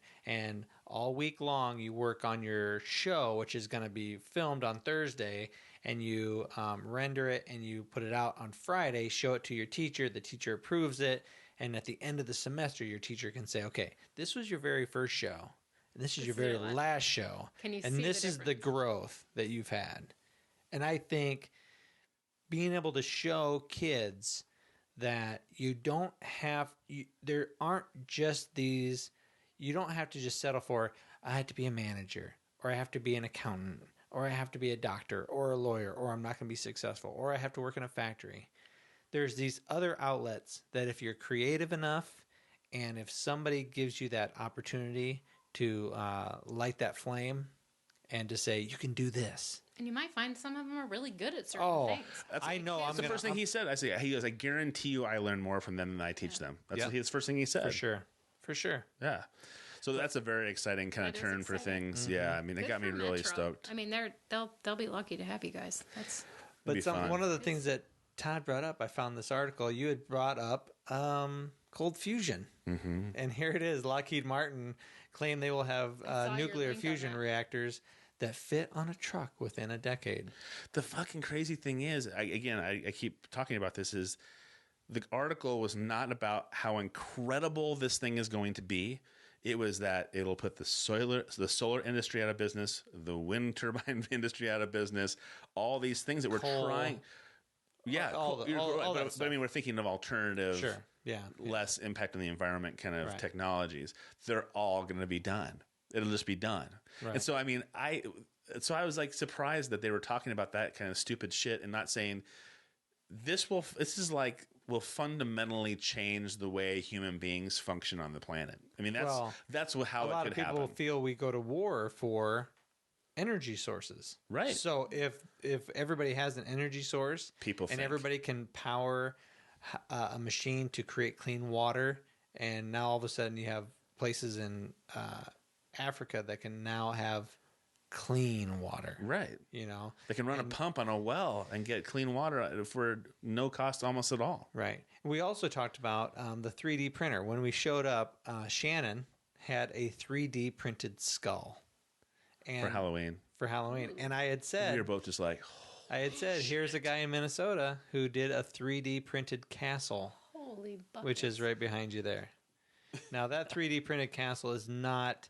It said it took him more than 2 years to do? Yeah, it did. That's and amazing. it's 3 meters by 5 meters, so it's not huge. You can't live in it. We know meters because we know the metric system. we know the metric system. Yeah, we know. A pood? meters. Do you know a pood? A pound? A pood? What is it? Pood is a Russian thing, I think. Yeah, it's like you crossfitters. Kettlebells, right? It's kettlebell poods, yeah. You crossfitters and your poods. But anyway, Check out 3D these, check out these printing Reebok is absolutely CrossFit shoes. amazing. Those are pretty sweet. God bless Reebok and America. You know what? I'm really proud of you. You're a CrossFitter, and you have not inundated me with CrossFitting I don't stuff. know. I don't, that could be a whole other show. I don't know if I would not consider myself a true Oh, shut CrossFit. up. No, Yes, I you mean- You show up are there every true. day. You're a If- big part. yeah. You're a big part of the community. You're Yeah. there working out with everybody else. You're a CrossFitter. Here's the Hey, other thing. neither one of us. I certainly do not have The CrossFitter body. CrossFitter body. I don't, because I choose. No, you don't. I choose not to. I like sweet rolls. I like beer by the six carbs. pack. Thank you very I much. carb loaded for this. That's what we're supposed to do. I like right? knowing dark and milk chocolate Yes. separately and together. Yes. So I mean, I think you can be part of that community and not look the part. You know what I mean? My wife has the same issue. She's like, "Oh, I don't look like so and so." I'm like, "Who fucking cares? Thank I'm God glad you you don't look like that. Thank you very Right, much." but when you put the nurse outfit on at night, here's naughty nurse. 3D printer buildings Yeah, that that was the they're one I doing saw. for the mud. From out of Yeah. mud. Oh, mud. Out of mud. They're going to be doing this for Look how impoverished. strong that's going to be, though. Those shapes. Yeah, that's the final. That's the small little final thing. It looks like an igloo. Yeah. So think about it. You have Baby igloo. almost free energy, and then you have things like that work. And so then you should be able to house everybody. You know, you should be some of these societal and human, What about huge the issues. food problem. How are we gonna solve that? Yeah. That's a good Okay, one. Let's but work I'm on that one, going too. I'm to bring up one negative Please, thing, and then I'm going to just- get back on positive stuff. Okay. I'm going to get back to cool stuff, but just suffer through this with me. If it's Ebola, save it. No, I'm not. Okay, good. Okay. Gotcha. Houston to pastors. Forget your sermons. Now we want your speeches. Have you heard about this? No. I'm not. Okay, well, it's a mayor in Houston, Texas, who is telling preachers that you got to give me your speeches. It's the first Because lesbian. why? It's the first lesbian mayor in Texas, in Houston, Okay. and she's saying basically, give me your hate preachings, Why? What does she care? because she's a lesbian. So Mayor, freedom and of she's- speech. She can say whatever the hell they want. Well, she's saying, I'm sorry. The city of Houston still doesn't get it, he said. I'm sorry, this is a preacher. Let me back up a little bit.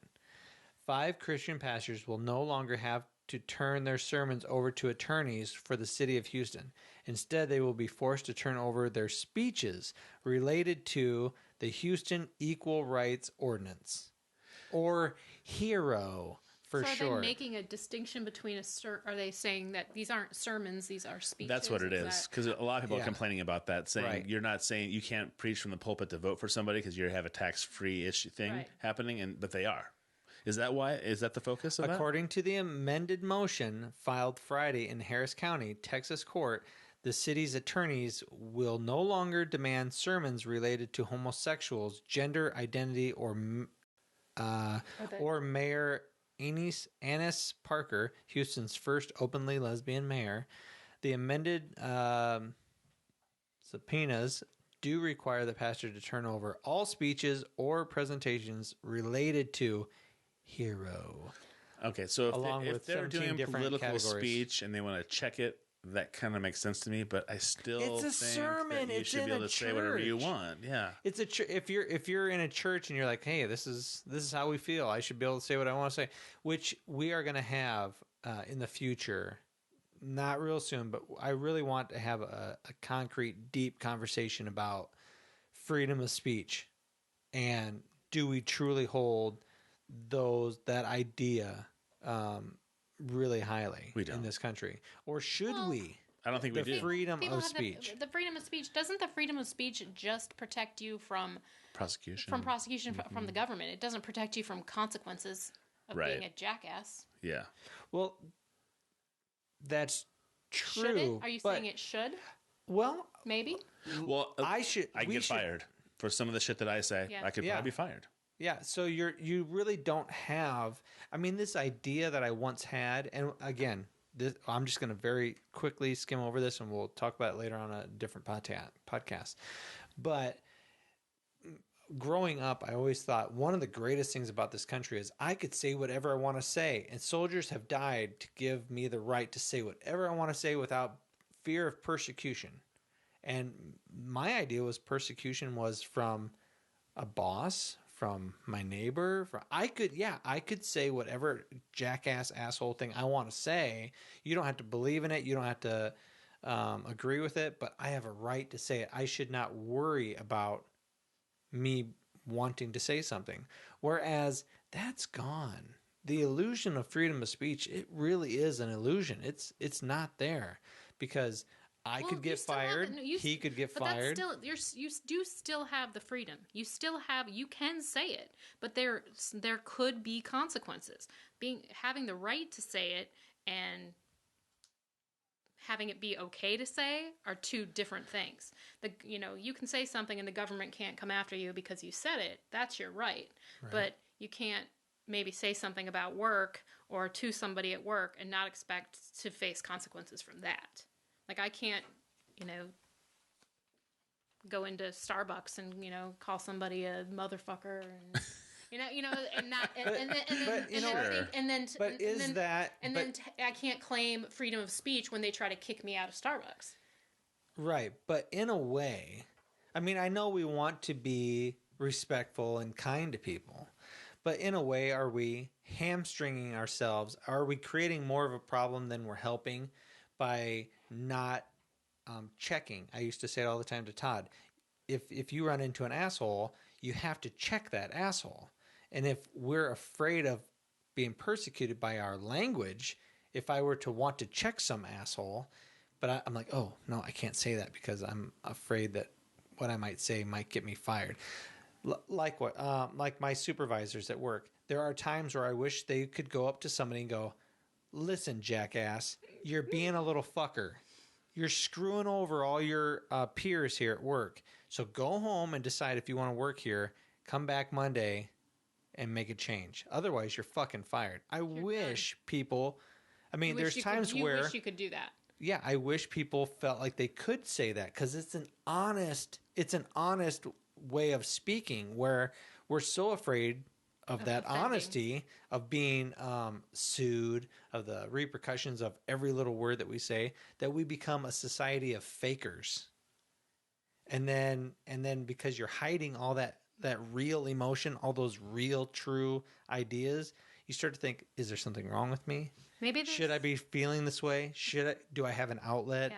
Yeah. And so I wonder, is it better to be how we are, or would it be better to say the way we look at things isn't really as good as what it sounds? So that's for a later podcast. That's a deep discussion. Deep. And we've I don't know, we haven't had too many of those. What, recently. really deep discussions? Really deep ones about that, because you can easily, it's so easy to fall back and forth on, okay, I'm going to be the devil's advocate. Right. You can find so many different good points on both sides. If you're an asshole, you can only argue the one side. That's why I like that conversation that Paul Stanley had with Joe Rogan. I was like, he's absolutely right. I didn't agree with Joe Rogan at all. I was like, I can see where Joe Rogan was going, kind of like, well, society is kind of going to the point where you're probably going to get all the shit for free. And he was just saying, okay, but that doesn't make it fucking right. Right. Doesn't make it okay. It's still a truth that that's stealing, period. And I was like, oh. But he came back with a level-headed, straightforward answer. He didn't just say, "You're a fucking tool, Joe Rogan." Right, yeah. Right. Fuck He was you, eloquent and about it. Yeah, and maybe that's where the change needs to happen. And it needs to be, we can confront people, we can check these assholes, but we need to do it in a diplomatic manner. But if you don't, but you know what? If you don't have experience with that, it would be like me. Skill. It'd be like you and me going, okay, you and me fight. We're gonna go fisticuffs. We're gonna box a little bit. But if you're CrossFitters not, should kick your ass. right, I would be out of breath and she'd be wailing on me. That's how it would work. But if you're not accustomed to some conflict, you're gonna Especially in freak conversation. out. Right. Yeah, That's hard. So if you're not used to And understanding your own words, if you don't understand how to put together the right words in the right order without to offending somebody, being diplomatic is a skill. the debate club. Yes. I mean, the debate club is really underrated. And it becomes harder and harder to discuss rationally with people because we've become such an online world and an Polarizing. anonymous And behind the knee-jerk screen. reactions. And Knee-jerk we reactions. can be think of dicks Shep, and trolls. Shep Smith, who is one of the more normal commentators on Fox News. Okay. He's getting huge play right now because he did one little speech the other day about everybody calming down about the Ebola thing. All media, not just Fox. But he was saying everybody needs to calm everybody down. needs to calm down and chill out. Put it in and your it's pants. and it's like everybody is just. I mean, it went everywhere because Fox News is so all the time out there blatantly kind of saying, the world's ending. Terror. But he was pulling everybody out. But I mean, that's how bad it is that people can recognize right away. Oh, look at this guy's doing on Fox News. He's saying something rational. Yeah. So I mean, when it's so polarizing all the time, and people are only going from one perspective and seeing nobody else's. Bill O'Reilly was on Jon Stewart the other night, and Jon Stewart goes, "I want you to admit one thing for me." And he goes, "What's that?" "I want you to admit that there's such a thing as white privilege in this country." Oh, I saw this. And Bill O'Reilly is just like, Yeah? He's like, "I don't agree. He's like, "I don't agree." Really, he wouldn't agree. And Jon with it. Stewart's like, "You've got to be. How can you possibly say that in the world now?" And so he kept on going back. Well, like in the 50s, a black person couldn't live in my neighborhood, but now they can. And he's like, "But that isn't reality for everybody." Because Jon Stewart's got, with all the Ferguson stuff, Jon Stewart did some amazing things, some commentary on being a black man in America and the things that you have to deal with. They have done, Daily Show's done things on women in America. Women saying, like, some guy going, "Hey, you going to go to a party this weekend?" "Well, I don't know. If my girlfriend can go with me." "Oh, come on, my frat's having a great time. Come on, join me. It'll be fun." "Well, let me see. If she can walk me home, maybe I'll go." So she's going through this laundry list of things she has to do to protect herself. And he's just like, "Fuck, what's the Whereas problem?" a typical white guy. Yeah. Why would you need to ask yourself Yeah. that? Why would you hesitate? Exactly. So I think that's one of the better parts of the Daily Show. They show these little spotlights going. Maybe we just assume. I know I certainly assumed things because when I saw this commentary, Jessica Williams, the black gal on the show, and one of the new guys, he was the frat guy with his collar popped up and was like, "Hey, come on!" And she was like going, "Well, let me see if I can call a girlfriend." I was laughing at all of it. Then afterwards, I was like going, "Fuck! I don't even think I did not realize the extent that women have to think about." Even if to do half of things. what she was saying is 100% true. Right. It's still a lot more than what Yeah. the typical white man Well, yeah. has thing. Oh. It's interesting that we went down this path. We're going to have to close things up pretty soon. But today at my work, I was talking with a guy who is not white. And we got on this kind of deep conversation about my views of the world and how I viewed the world before I had kids and all this stuff. And all my kids are adopted and all my kids are black. And he goes, "You know what? You have a really bleak view of the world. I feel bad for your kids." I go, "Well, listen, I don't tell my kids, hey, by the way, the world's fucked." And you're in serious trouble. I don't say that. Right. But I have said, you guys have to work harder than anybody else. Right. And he goes, "No, I wouldn't say that."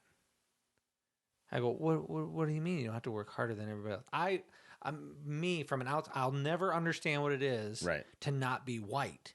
I can try to empathize, but I'll never truly But know. you can only sympathize. You can't Right. empathize. Right. Yeah.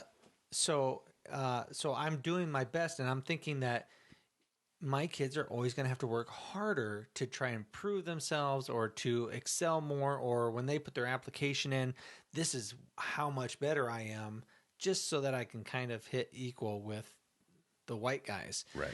And he goes, no. Very early on, everyone who's not white realizes this is my place in the world. And that it's not about me working harder, it's about me working differently. And that I have to look at the world differently than you do. And I have to come to terms with that. And wow, was that it was just so shocking to hear somebody actually say that, because I thought, no, you just have to work harder. I'm looking at the world through my white paradigm. Right. And he's like, no, we have to realize this is where you're at, and where do I fit in your world? And I would say, I would say your statement is going to be true as well, though, because they're going to have to work harder, because they're going to have to try and see it from our paradigm. So that's going to entail more work. Period. Yeah, but his big focus was you're going to have to work differently, not harder necessarily, but differently. To try to see from other people's points of view, because it's the ruling kind of people. They're gonna have to go about things. Let's say my oldest son and his best friend, who's white, are growing up together. My older son, was way I took it from this guy, was that he's gonna have to look at every situation at a different angle, at a different way, because he can't go about it the exact same way the white kid is. So are you saying that? I don't know about that. Do you think that? Okay, let's say I don't know about it either. I'm taking it from somebody else's. Sure. Let's say they were both applying for the exact same job. Mm-hmm. Is he suggesting that your son would have to highlight different skills or a different skill set, or basically sell himself to an employer in a different way that his white friend would? Like, if, let's say, they were both going for the exact same job. Yeah, good question. How is See, that I thought of it like kind of like that. Like, I mean, is it as far working, as is it I have to have differently, also working harder? I mean, Right. It could, harder, yeah, sure. That's what I meant. If you Yeah. have to Could try be. to do it from a different point of view or see That's- things a different way, that's you're gonna putting be in more hard. work than everybody Yeah. else. And I would, Yeah. but my assumption is though is that your kids are being raised with white kids all the time. Are they going to have that much of a hard time seeing things from a different perspective? They when their actually whole might have a life? harder time because I have no idea. They might have a harder time Yeah. because they've grown up in a white household, in a white world, and all of a sudden when they go out into the world by themselves, they're going to go, whoa. It's almost like Steve Martin going, I grew up a poor black child. Poor black child. I know my kids know they're not white. Right. You know, I went to America Reads Day, and I was reading to my kids' class the other day with me and my wife.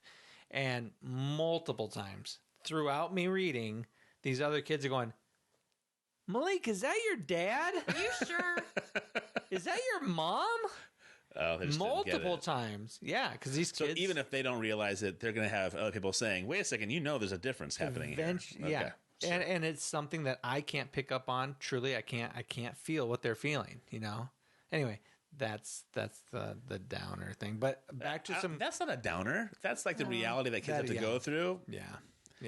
But I brought up the Houston thing. The Houston pastor thing was kind of the downer, and I wanted to bring it back up and talk about something cool real quick. If you go to iflscience.com, they have fun, uplifting, neat stories that you're not going to hear on Fox News and ABC and NBC and things like that. CNN. So if you're inundated with negativity and you want to see something that's like, oh shit, that's kind of cool, I wonder if, go to iflscience.com or go to goodnewsnetwork.org.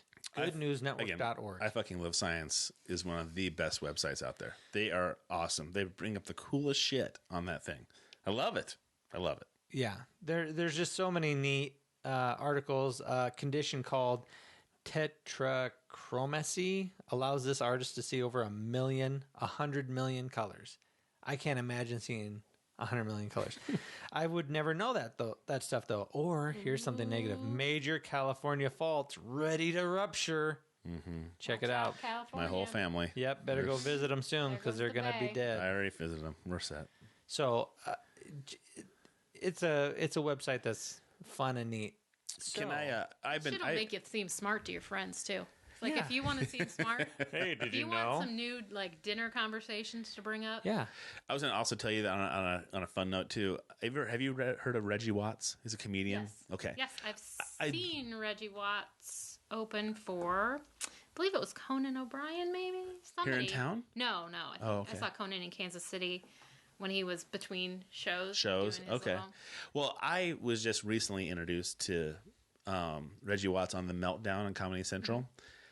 What an astoundingly talented guy. I mean, yes, his music and things are really unique, but he's just a very talented. I look at him and I'm like, he is the epitome of do not judge a book by its cover. Right. I mean, when I went to Metro, I thought I would like to show every kid this video. Yes, I thought the exact same thing. See why we work well together? Close your eyes and just listen to what this man The TED creates. Talk especially. Do you see the TED Talk of his? Not. Oh shit! It's so good. But if you see him like he is up there on the screen, but if you see him, you're already judging him and going, "What the this guy?" Because he's a little schlubby. Absolutely. He's got that big natural hair. His fro is great. Right. I love it. He looks like he Sweatshirt, gets high a lot. dumpy, Good for him. dumpy. But If I he could, starts I'd to get high on talk. it.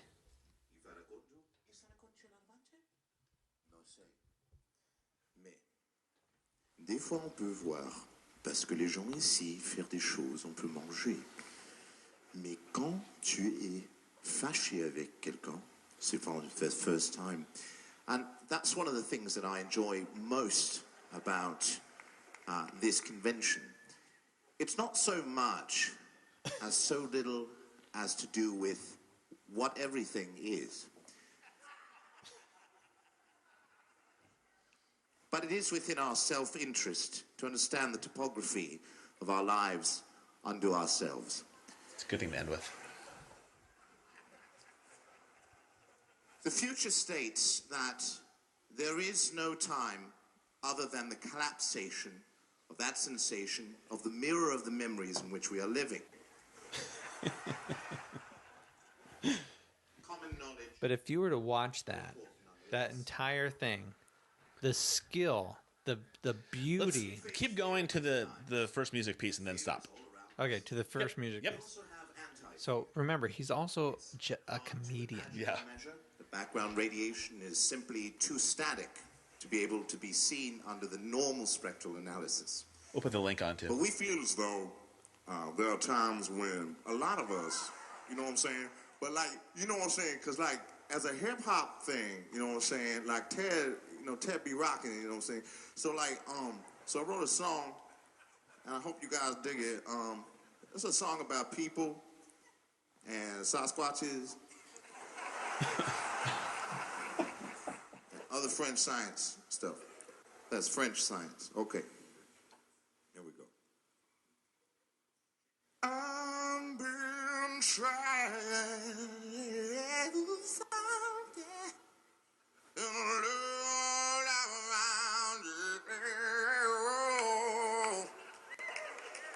that I've been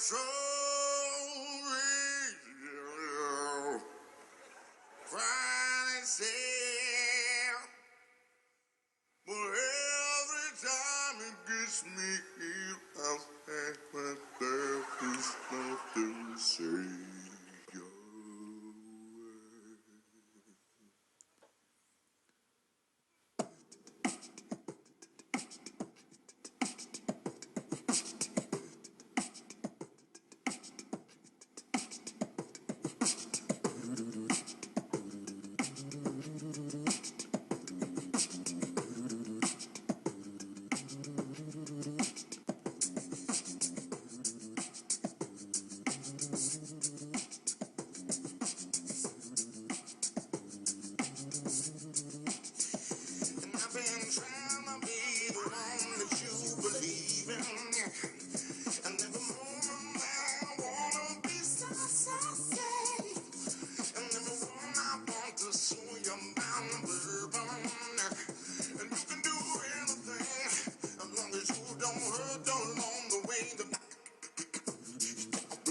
surprise, I don't wanna tell you what is on my mind.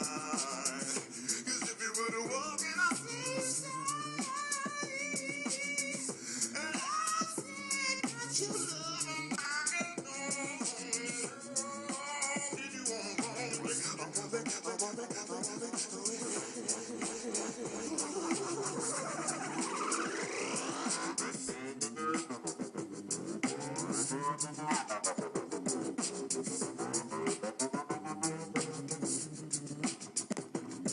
And it's like, you know, you could use this. I mean, come on. That's fucking astounding. Well, and Super unique. And for everybody who's just listening to this on their phone on their way to work or right before you have sex, that was one guy with one piece of equipment that was showing you how beautiful and artistic one person can be. And it also makes me think that not only a book by its cover, and he's obviously got a great voice and things like that, but he obviously knows a couple, 2 or 3 languages. Yeah. I mean, obviously a very, very bright guy who's chosen this path, and look what we get for it. I mean, holy cow. That's you are awesome. not, the sum of you is not summed up in your outer appearance. Right. Thank God. Erin Tapkin. And if you want to enjoy Erin Tapkin, We did. yeah, we did. And I'm going to again many, many times. Hopefully that doesn't upset her husband. But she is really fun to have on the podcast. Thank you, Erin. We so really much for being appreciate on you coming tonight. I was in. so nervous and You do a good job faking Yeah, it. you did great. Thank Yeah, you. wonderful Yeah. faker. Great job. Uh-oh. That could be a bad thing, too. yeah. Wonderful faker. But you can enjoy Erin Tapkin at Bavarian Aaron. Bavarian Erin on Twitter. Yeah, I don't Or tweet. I go through Twitter phases where I'm like tweeting a lot. We all go through So, Twitter yeah. phases. Or you can go to Facebook, Alter Ego Comics. That's me. And you That's me can my check out style. Erin also with her, her life and her shop. I like to do all my little promotions and giveaways and contests and fun things. On Facebook On that Facebook, way. yeah. So check her out. If you make sure to email me, we will on our website and Twitter and stuff like, we'll promote the shit out of whatever you got going on. Thank Okay. you. Just send us let whatever you like. Let me know what you got going Yeah. on, and we'll tweet it out, and we'll put it on Facebook, and we'll let people know about it. So we hope to have you on again Yeah, sometime. That'd be fun. Love And bring to your have you on. fella. We'll play Bring Cards him. Against Humanity. Come on, guy. Come Yeah. with me. He's a cool guy. He's a podcaster. Yeah, he understands. And again, thank you to Thank you our so sponsors. Thanks for the sweets. Yeah, you're welcome. They were surprisingly good. They I had were- to be honest. You were a little nervous. I'm a straightforward kind of like chocolate ice cream, that kind of shit kind of person. So when somebody goes, "Oh, hey, here's something fancy and And it's raw," not cooked. it's not cooked and all this stuff, and I'm like, okay, I'm gonna put this in my mouth. Is it gonna taste like earthworms? Is it gonna? Yeah. Is it? What's it? I mean, I assumed it was gonna be okay, but like I grew up like eating carob instead of like chocolate chips because my parents were so earthy, and carob tastes like shit. Carob, really? Carob? You ever had carob? No. I remember one time my stepmom bought a 5-pound bag of what I thought were chocolate chips. That's a And I used to take little handfuls and eat little handfuls like for a snack if she'd let me. And she goes, "Oh yeah, I got some more. They're in the cupboard." And so I went over and took a handful of chocolate chips, threw them in my mouth, and they're carob. And I threw up everywhere. That's not right. And then she made chocolate chip cookies out of them, and that's even worse. You'd pick out the chips and just I eat just the wouldn't cookie. fucking eat them. I was like, "If these carob cookies?" She goes, "Yeah." I'm like, "Okay, I'm good, thanks." No, thank you. Not looking that bowl. Oh hell. Oh hell no, you did hell not. no, with the head shake and everything. So, hey, thank you very much to Kathy Sculla at kathysculla.myitworks.com. Check out It Works. You can check out a wrap. You can do your greens, your multivitamins, or you can do your skincare line. Check out kathysculla.myitworks.com. I use the defining gel on my feet as well. I should tell you that. Even dudes use this. Well, because stuff. you know, if you get in the summertime, I wear flip flops 24/7 as much as I possibly can. Right. And they get dry and crack, and this stuff is fantastic. I wouldn't have known that. You're welcome. Good for you. You are welcome, my Thanks, friend. buddy. Or go to Ecolips, ecolips.com. Try out my Ecolips. Create your own Ecolips I'm lip so balm. excited for We'll that. get there at some point. Yeah. I'd love to do that. Or check out just the Mongo Kips or the One World Ecolip lip balm, which is awesome. I love it all. Yeah, it's pretty And sweet. it just makes it better that the My wife loves the women's stuff. The women's stuff. The one you have. Pretty. The lip tinted. Yeah, stuff. they love that one. But you know, the thing that makes it really kind of special is that it's a different business model, which is successful, but it also the relationships he has with his employees and walking through the factory that Cousin of mine works for him, and then we had Tino Cruz. He's a rapper. He works in the back room. But the only reason we knew about Tino is because it's Steve Shriver. But they both have said they like working there because of Steve Shriver. Boy, That's why we're still there. Isn't that? Yeah. A CEO? Yeah. You think that way about your CEO? That's pretty awesome. Yeah. That is pretty So great. go to ecolips.com, support ecolips.com. And the fact that the product kicks ass all by itself That should be doesn't hurt. enough that you order some, but you can just personalize it and feel good about it. And the Great one world promo is, too. You know? Yeah, I love it. Ecolips.com. Check it out. Yeah, that's always my favorite. Like when I do a 5K or something, which I don't, on the weekends when I do a 5K. We know you do. Yeah, no. But when they have one of the little giveaways is a lip balm. And very often around here it is Ecolips. Yeah. A lot of them are Ecolips. Nice. So And Sweet Raw Joy. We totally enjoyed their. it's fantastic. I'm looking Lori forward really to. appreciated it. I'm looking forward to meeting you tomorrow. You'll hear this 2 weeks later, and then we'll have already talked. And then she'll It'll be think, oh, weird. hey, he was enjoying He's it. talking about me in the future. That's so weird. But yeah, Lori, we really enjoyed the treats. It was fantastic. Wonderful. Ecolips, or I'm sorry, Jesus, sweetrawjoy.com. Desserts to live for because they're living. They're not baked. And what was your comment? What was your one-liner you had? Oh, it was for Ecolips, though, wasn't it? No, it was for Cards Against Humanity because the only bad way to play Cards Against Humanity is by not playing it. I'm totally emailing it to the guy who's going to be on the Please show, and I'm going to say, Listen I'm to this. excited to hear that one. yeah. This is what she said. Yep, Erin Tapkin trademarked it. Sorry. Yeah. I hope If you want it, you got to buy it from her. So. I hope they have another Christmas, another holiday, fun holiday thing. It's super popular. You know, it'd be the more great people I if talk your to have name played was it. Like if you opened up a holiday pack. That's what they did last year. Okay, so last year it was like their 12, I think it was like 12 days of Christmas thing. You signed up for it, you didn't know what you were going to get, and you got 12 things in the mail, and some of them were card sets, and some of them were like fun little, comic zine, and just a few little things. One of them was like you got a letter that explained that some money had been donated, but the last thing you got was a card with your name on it. Really? Yes, that's pretty cool. Sweet. It's so Yeah. great. So I hope they do something like that. We got to do that again. Yeah. Awesome. So check out cardsagainsthumanity.com. Download it for free or pay $25 for an awesome card stock. Give them their money. Give them some money, Deserve man. it. Who fucking Yeah. cares? Really Give it to them. And some of that money goes to good charities around Exactly. around where you live. Get the expansion packs. There's 5 of them. Get the holiday edition. Get the bigger, blacker box. To hold it all at 21 inches long. Yeah, hold it all in. It's 17 Did you just know that? No, it says read it. it. You It read says it. I was like, shit, she knows it's 21 inches. Hold Well, on. look telling at you it. what. Can't you tell? Yeah, it's more than a handful. I know it's more than 9. It's Yeah. more than a handful, ladies. It's 17 ounces. Ouch. Anyway, check out cardsagainsthumanity.com. So I have Love the it. Dark Tower pulled up on a tab, and I have the Walking Dead comics pulled up on a tab because I'm gonna.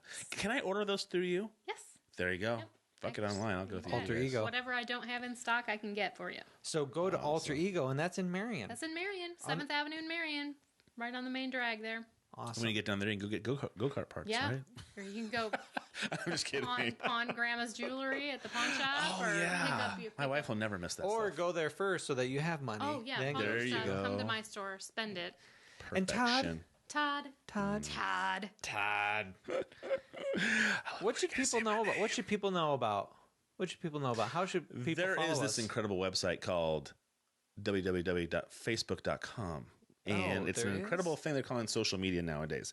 You can go to tpsp-productions.com and I'm sorry, excuse me. You can go to TPSP Productions on Facebook. You can also go to TPSP Productions on Listen, this is the our first time. website, which Hey, is look .com. at that! I've never even been on this page yet. You're welcome. I'm gonna like it. You can also get onto the Primal Scream on Facebook.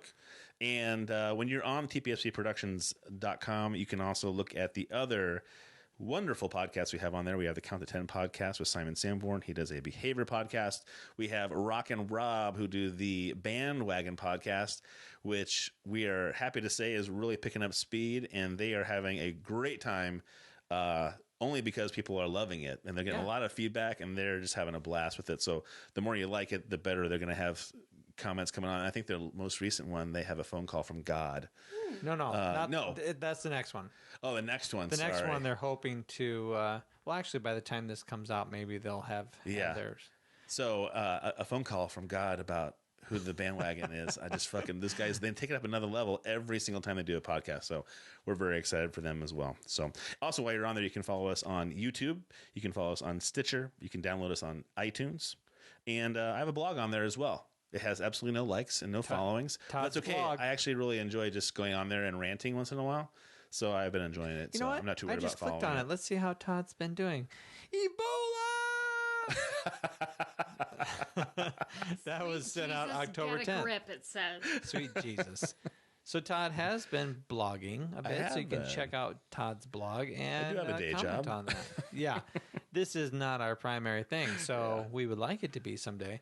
And also keep watching or checking out the website, because we will eventually be putting posts on there about the Metro Project, and that's what the page will be. The page will be called the Metro Project, and they're going to be doing their 40th.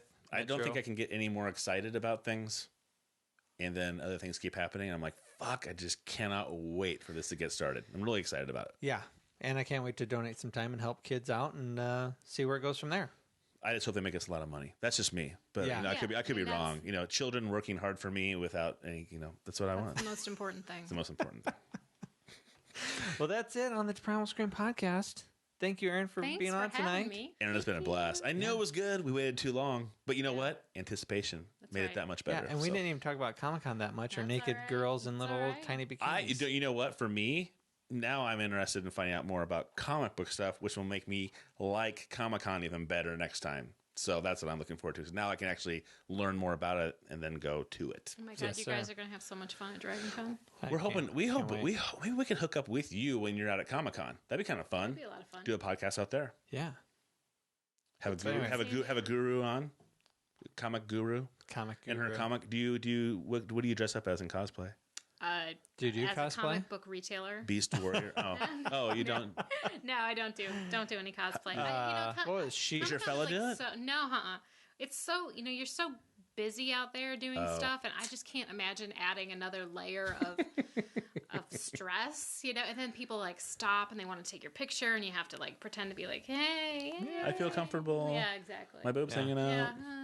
So it's My pretty boob will much be work hanging for you. out. I mean, that's another thing. It's work. Well, So it's going there, and going is work. I mean, it's hard work dealing with like the crowds, and I mean, it's Somebody said- it's super fun, but it's like stressful too. But I will use the fact that I'm a retailer any possible way I can. But retailers are really low on the totem pole as far. It's not like I go in there and I'm like, hey man, check me out. Hey, I got a comic I'm book a retailer. And they're like, Boom. who cares? Well, people talked about how this year they walked in. The people in the first 100 in the door got some kind of Star Wars gun of some sort. Oh my goodness. And they had to fucking carry it around all day long, and it was like some like sniper rifle thing. So it was like Some huge box. some humongous box they word. had to get. And I was like, who the PR person for thank that you. group is not. See, gonna be very well I liked. want to go around and interview people, but the idea of lugging around a No fucking way. backpack full of cameras and things like that. I'd much is a rather little bit strap a daunting. GoPro to my chest and walk around, and then later on use that as B footage to do a podcast. That'd be more fun. Yeah, or just have like a GoPro on my belt buckle and be like, no, talking to the camera. Anyway, Hey, I was going to tell you, did you see Stephen Colbert's New York Comic-Con outfit that he did? He made up a character called Hawk Cat. Oh my God. Full makeup, full outfit. He had a cane, and he walked around and was like acting like you don't know who I am. How do you not know? How do you not know me? Hawk Cat, and he's like, I'm a hawk and I'm a cat. He had this beak. He also had whiskers and like a hawk head. I mean, it was amazing artwork. I mean, the makeup was check that awesome. out. And then he had a little booth set up on a fake book that he had written, wow. and he was trying. It shows him talking to people and trying to give. Let me get. I'll paint a picture for you. And he's trying to conceptualize things for people, and they're all going okay, and they're trying to be really like, okay, good for Polite, you. You've done yeah. this, Yeah. and they're just like, people are just like, I don't get it. Okay, let me start over again. Let me tell you, it's awesome. You should make sure you YouTube it. It's fantastic. all right, we're going to let Erin go. Is that okay? Can I sign us off? You keep right. putting it off. I keep, had such a good getting time. right to the edge. I've had so much fun. Keep going right to the edge. We Sorry, could go on and on. it could. Yeah. There's a lot of geekiness in this room. Amen, man. I'm glad I'm kind of geeky. I It's feel all right. I'm It's not a feeling- bad thing. It's a wonderful it's thing. a wonderful thing. I think we all are. Geeks rule the world. Yeah. Agree. I agree. I'd vote for that. Whatever you say. Sergey, Bill Gates, they're all a bunch of geeks, and they fucking rule the world. If only we can make that much money, Aaron. Someday. Right? Maybe someday. Someday. Anyway, thank you everybody for paying attention to the podcast for this long and staying tuned. I hope we were entertaining and I hope you enjoyed it. My brother's going to be And- like, that was a fucking long one, dude. And to our last guest, Nathan, I'm really sorry, but Todd fucked the audio. Hopefully this audio sounds better.